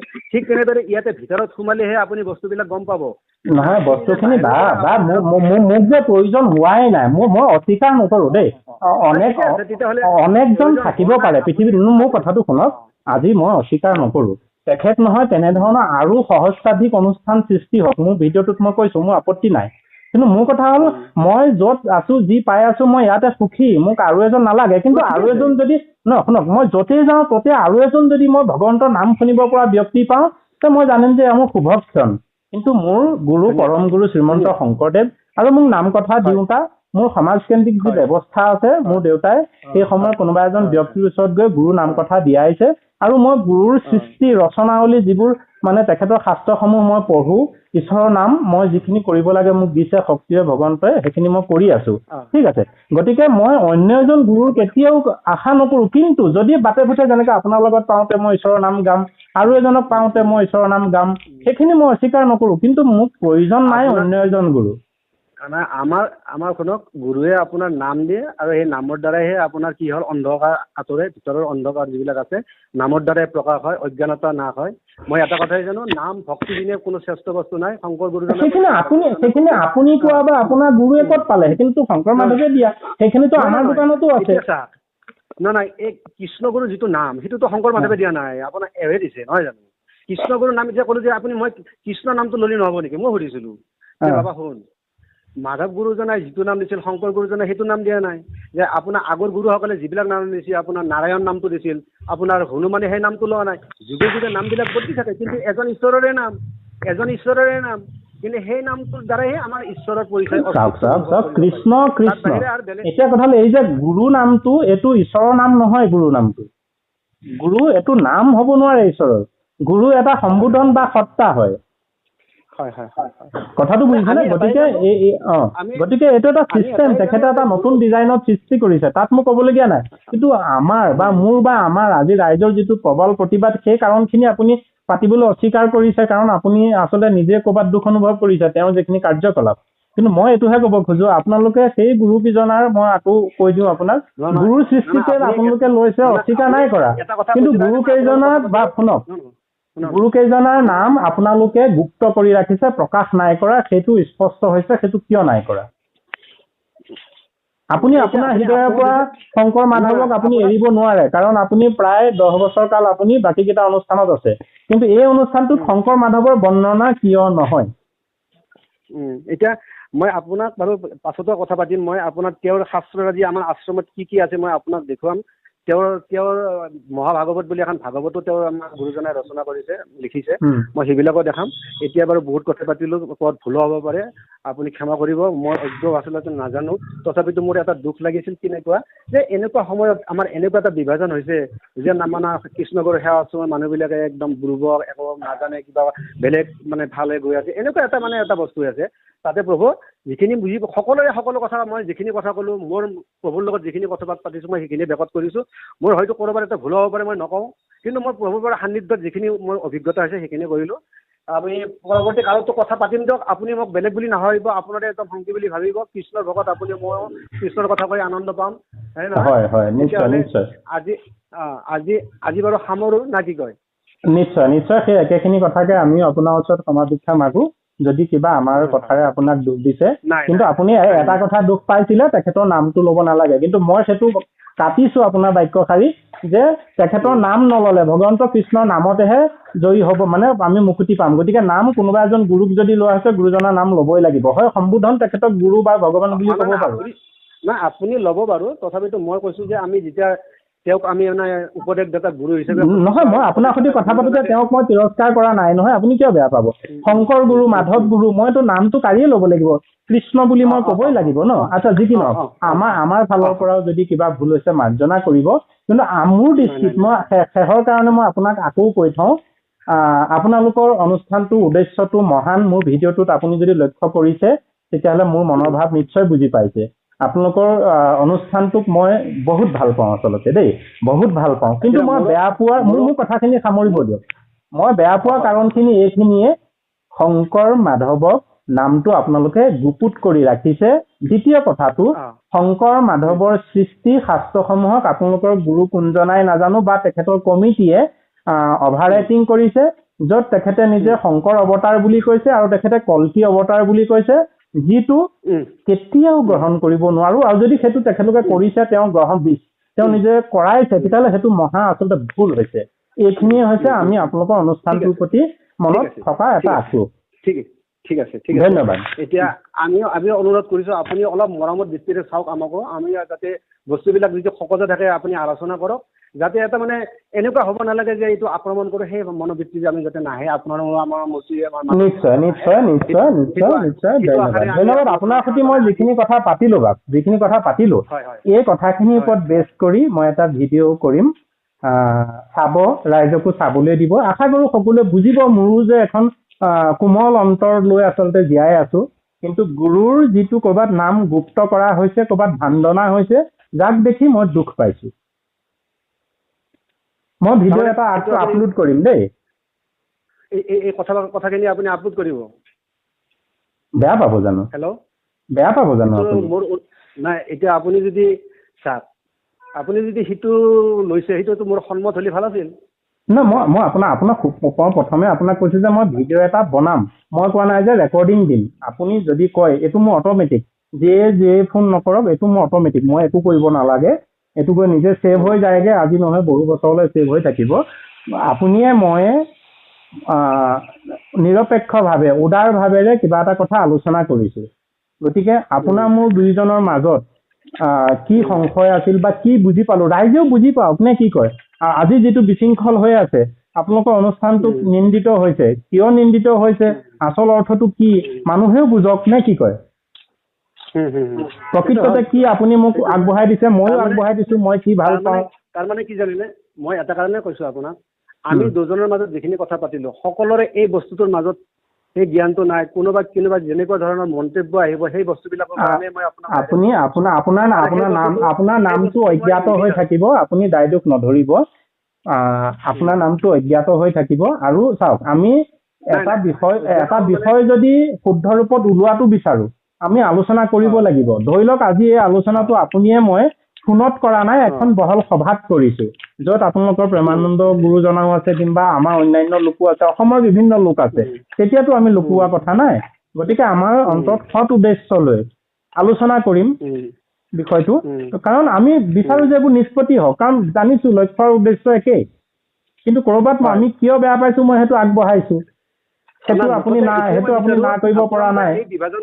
এই বিভাজনটো নালিব যে শংকৰ মাধৱক নৎসাত কৰি আমাৰ মানে এইবিলাক কৰি আছো, সেই বস্তুটো মই কৰিবৰ কাৰণেহে মই আপোনাক কৰিলো। সেই কথাষাৰ আমি তেতিয়ালৈকে নামানিম, কাৰণ আপোনালোকৰ অনুষ্ঠানসমূহত শংকৰ মাধৱৰ আচলতে আপোনালোকে কি বুলি কয়, যিটো গুৰু প্ৰকাশ, সেই প্ৰকাশটো আপোনালোকে নাই কৰা। কৰ্মৰাজিবোৰতো গুৰু অবিহনে কৰিব নোৱাৰে, লাগিলে সেয়া সংস্কৃতিকে হওক কিংবা শাস্ত্ৰসমূহেই হওক। মই যিজনৰ ওচৰত শৰণ ল'ম সেইজন গুৰু নহয় নেকি মোৰ? নিশ্চয় হয়, কিন্তু সেইজন উপদেশী গুৰু আপোনাৰ। আৰু এই শাস্ত্ৰ মাৰ্গীয়ত অসমীয়া তাতে হৰি বুলি মানে আপোনাৰ গুৰুজনে লিখিছে যে উপদেশ যাতে গুৰুজন কেনেকুৱা হ'ব লাগিব। আপুনি হৰি বুলি মানক, হৰি বুলি মই সেইদিনাখনে ভিডিঅ'টোত কৈছো যে সি গুৰু সেহি ব্ৰহ্ম মানিব দিছে, আৰু ঈশ্বৰে কৈছে মই নিয়ন্তা স্বামী, মই হৃদিস্থিত হৈ সকলোবোৰ কৰাও বুলি কৈছে। গতিকে গুৰুৰূপে মই আহি সকলোবোৰ দিম বুলি কৈছে। গতিকে আমি সেইসকলক তেনেধৰণে মানো, কথাটো বুজিছেনে? আমাৰ মানা দায়িত্ব। মই এটা কাৰণতে এইটো কৰিছো যে বিনা গুৰু চৰণে জীৱৰ কেতিয়াও মুক্তি হ'ব নোৱাৰে। গুৰু এজন লাগিব, সাকাৰূপী গুৰু এজন লাগিবই, শংকৰ মাধৱক দেখাই দিয়াও এজন গুৰু লাগিবই। তাত এইখিনিতে অকণমান অন্য এটা কথা কওঁ যদি বেয়া নাপায়, আপুনি চাওক, এই যে হাতৰ আঙুলি কাটি দিছিলে, তেওঁৰ নাম একলব্য আছিলে, একলব্যৰ চাক্ষুষ গুৰু নাছিলে, তেওঁ কিবা কাৰণত অৱহেলিত কৰা হ'ল, কিন্তু তেওঁ এটা প্ৰতিচ্ছবি ৰাখিয়েই মাত্ৰ তেওঁ অন্তৰৰ যিটো একাগ্ৰতা, সেই একাগ্ৰতাতে তেওঁ কিন্তু বিজয়ী হৈছিলে, হয়নে কথাটো বাৰু? পৰম শিষ্য হৈছিলে। যে শুনক, একালব্য আৰু যিজন আপোনাৰ গুৰু আছিল তেওঁ আপোনাৰ শৰণদাতা গুৰু নহয় নহয়, তেওঁ শস্ত্ৰ বিদ্যা দিয়া গুৰুহে আছিল। নহয়, আপোনাৰ মুঠতে মই গুৰুজনাৰ কথা কৈছো, নহয় আপুনি বুজক, আপুনি সেইজন গুৰু শৰণদাতা গুৰু নহয়। নহয়, মই আপোনাক কোৱা নাই ন শৰণদাতা গুৰু বুলি, মই কৈছো যে গুৰু শব্দটোৰ পৰা আহিছো। শিক্ষা গুৰুৱে হওক বা আপোনাৰ যুদ্ধ গুৰুৱে হওক, মই গুৰু শব্দটোৰ পৰা আহিছো। গুৰু এজন মানে লাগিব, মানে নহয়, মই সেইটো মই কোৱা নাই নহয়, মই কৈছো যে গুৰু এজন, আপোনাক সহমত কৰিছো যে গুৰু এজন লাগিব, আৰু সেই গুৰুজন আচলতে শাস্ত্ৰত কি আছে জানে, গীতা শাস্ত্ৰত যদি নিশ্চয় আপুনি পঢ়িছে পাব, বিশ্বাসৰ গুৰু বুলি মানি পেলাই, বিশ্বাসকে গুৰু বুলি মানিব দিছে। একলব্যই সেইটোৱে কৰিছে, লাগিলে তেওঁ শৰণদাতা গুৰু হওক, ভক্তি গুৰু হওক, কিংবা আমি যদি আচ্ছা ঠিকে আছে, তেতিয়াহ'লে যদি আমি যিজন গুৰু শৰণ দিছো তেওঁক যদি আমি ঈশ্বৰ বুলি মানো, আপুনি ভুল বুলি কিয় কয় আমাক? নহয়, আপুনি মানক, কিন্তু মই কিয় নিজকে ভগৱান বুলি মানি লৈছো? মইতো সেইটো অস্বীকাৰ কৰা নাই ন। আচ্ছা, আমি কিনো বেয়া কাম কৰিলো? তেওঁক যিজনে শৰণ দিছে তেওঁক মানে ঈশ্বৰ বুলি ভাবিলো দিয়ক, তাতেতো বেয়া পাব লগা কথা নাই। মোৰ কথাটোলৈ আহক, মই একলব্যৰ কথাটো মই আকৌ আপুনি কৈছো, একলব্যই গুৰুজনাক মুখামুখি হ'ব নাপালে, কিন্তু গুৰুজনাক তেওঁ প্ৰতিচ্ছবিটো লৈ বা অন্তৰত তেওঁ দৃঢ়ভাৱে লৈ পেলাই সেই শিক্ষাখিনি তেওঁ শিকিলে, তাতেই তেওঁ শিকিলে, হয়নে? গতিকে মই সেইকাৰণে কৈছো, আজি শংকৰদেৱ নাই, আজি ইয়াত শংকৰদেৱ নাই, যেনেকে সেই গুৰুজন নাছিলে, গুৰু দ্ৰোণাচাৰ্য আছিল নেকি, তেওঁ নাই, কিন্তু তেওঁৰ প্ৰতিমূৰ্তি এটা সন্মুখত ৰাখি মনৰ ইচ্ছা শক্তিটো গুৰুক মানে তেওঁ যিটো ভজনা কৰা, তেওঁ ধ্যান কৰা, সেইটো লৈ তেওঁ সেই শিক্ষাখিনি শিকি পাৰ্গত হ'ল। গতিকে শংকৰদেৱ আজি নাই, কিন্তু শংকৰদেৱে কীৰ্তন দশম ৰত্নাৱলী গুৰুজনাই ঘোষাত মাধৱদেৱে নিজৰ স্মৃতি দি গৈছে, তাতে বিচাৰিলে পাতে পাতে আমি সকলো পাওঁ। তেতিয়াহ'লে অন্য এজনৰ বুলি মই অস্বীকাৰ নাই কৰা, সেই এজনটো শাস্ত্ৰসমূহ যি পঢ়িছে, ভকত গুৰু পণ্ডিত, সেই সকলো ওচৰত আমি পাওঁ ন। তেনেভাৱে আমাৰ এইটো এটা পৰম্পৰা আছেই, গুৰু পৰম্পৰা, যি গুৰু নাম কথা দিয়ে। আপোনালোকৰো আজি অনুষ্ঠানটোত এজন ব্যক্তিয়ে যেনিবা মূলধাৰ হিচাপে পৰম্পৰাগতভাৱে নি আছে, মোৰ আপত্তি নাই, কিন্তু আপত্তি এইটোৱে আপোনালোকে সেই গুৰুজনাক স্পষ্টভাৱে প্ৰকাশ কৰা নাই, য'ত আমি কৰি আছো, সেইটোৱে আমাৰ মনত খুব, বেলেগ একো নাই বাৰু। আমি শংকৰ মাধৱক লুকুৱাই ৰখা নাই, আপোনালোকে লুকুৱাই ৰাখিছে। নাই নাই নাই নাই, সেইটো আপোনাৰ আচলতে সেইটো আপুনি ক'বই আপোনাৰ বাহিৰৰ পৰা, কিন্তু আমাৰ প্ৰতিজন কৃষ্ণগুৰুৰ ভকতে প্ৰতিজন আমাৰ শংকৰ মাধৱক শ্ৰদ্ধা ভক্তি কৰে, কিন্তু কথা হ'ল কি, আমাৰ যিজন শৰণদাতা গুৰু আছে, সেই শৰণদাতা গুৰু আমাৰ যিখিনি উপদেশ দিছে, আমি উপদেশদাতা গুৰুজনকে ঈশ্বৰ বুলি মানো, আৰু সেই হিচাপতে আমি আগবাঢ়ি আছো। আপোনালোকৰ উপদেশী গুৰুজনে শংকৰ মাধৱক নাই দেখুওৱা, নিশ্চয় দেখুৱাইছে নেকি গুৰু হিচাপে? নাই দেখুওৱা, কাকো দেখুওৱা নাই, মাত্ৰ নামটো দিছে যে নামটো লৈ থাক, নামতে চব পাবি, আমাক সেইটোৱে। তেতিয়াহ'লে শংকৰদেৱক তেওঁ কেনেকে ল'লে? খালি নামটো দিছে, আৰু শংকৰ মাধৱজনে কৈছে যে আপোনাৰ কেৱল নাম লোৱা, নামতে সমস্ত আছে, হয় নে নহয়? জপ ৰাম নাম অবিশ্ৰাম। কথাটো সেইটোৱে, মই বুজিলো, কথাটো সেইটোৱে, আমি শংকৰ যাৰ পৰাই বস্তুখিনি পাইছো, সেই দুজনক আমি কৃষ্ণৰ তেওঁ অৱতাৰ বুলি, সুহি নাৰায়ণ বুলি পেলাই শংকৰৰ বুলি আমি মানো, আৰু তেওঁক আজিও আমি পাহৰা নাই, আৰু তেওঁক আমি ইণ্ডিকেট কৰি আমি বাকীখিনি কৰোঁ, আমি কৃষ্ণক বিচাৰি যাওঁ। এটা কথাই মোৰ কথাটো বুজি পোৱা নাই, যে এতিয়া শংকৰ মাধৱ আপোনাৰ সাকাৰ ৰূপে নাই, শংকৰ মাধৱৰ কথাখিনি মোক দিব লগা হ'লে, মই শংকৰ মাধৱক পাব লগা হ'লে এখন সাকাৰ ৰূপী গুৰু লাগিবতো, নহ'লে সাকাৰ ৰূপী গুৰু আমাৰ ইয়াতো আছে, আপুনিও তাত লৈছে দেখোন, মই সেইটোত প্ৰশ্ন কৰা নাই। সাকাৰ ৰূপী গুৰু আপোনাৰ এইজন আমাৰ ইয়াতো আছে, কিন্তু এই সাকাৰ ৰূপী গুৰুজনে এই নাম কথাখিনি ক'ত পালে? আপোনাৰ সাকাৰ ৰূপী গুৰুজনে নাম কথাখিনি ক'ত পালে বা এই শাস্ত্ৰৰ অধ্যয়নখিনি ক'ত পালে? মই কৈ আছো আপোনাক, শুনক, আমাৰ গুৰুজনাৰ বিষয়ে আপুনি একো নাজানে, সেইকাৰণে মই কৈছো, আপোনাৰ গুৰুজনাই 12 বছৰ কাল সাধনা কৰি তেওঁৰ গোটেই দেহাৰ শৰীৰ হাড্ডি ওলাই গৈছে, হাবিৰ মাজত নাম লৈছে তেওঁ অকলশৰে, 12 বছৰ, 12 মাহ নহয়, 12 বছৰ আপুনি নাজানে।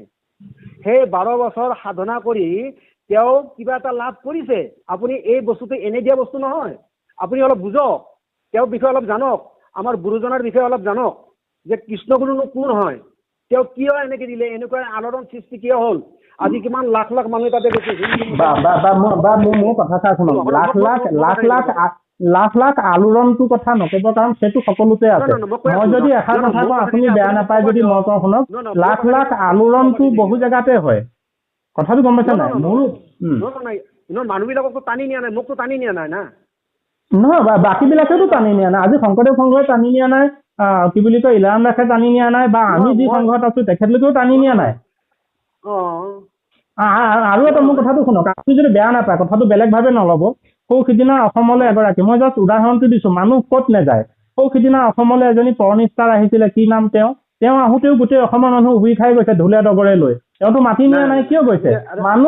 মানুহ এনে এটা শ্ৰেণী জাতি ক'ত নাযায়। আপুনি অলপ কৃষ্ণগুৰুৰ বিষয়ে অলপ ষ্টাডি কৰক, তাৰপিছত কথা পাতিম। আপুনি কৃষ্ণগুৰুনো কোন হয়, তেওঁ কেনেকে নামটো দিলে, আশ্ৰম কেনেকে বনালে, কৃষ্ণগুৰুৰ নামটোনো ক'ত পালে, এই বিষয়ে আপুনি অলপ জানক, তাতে আপোনালৈ মই ধন্যবাদ জ্ঞাপন কৰিলো। মই তেখেতৰ উপস্থিতি অস্বীকাৰ নকৰো।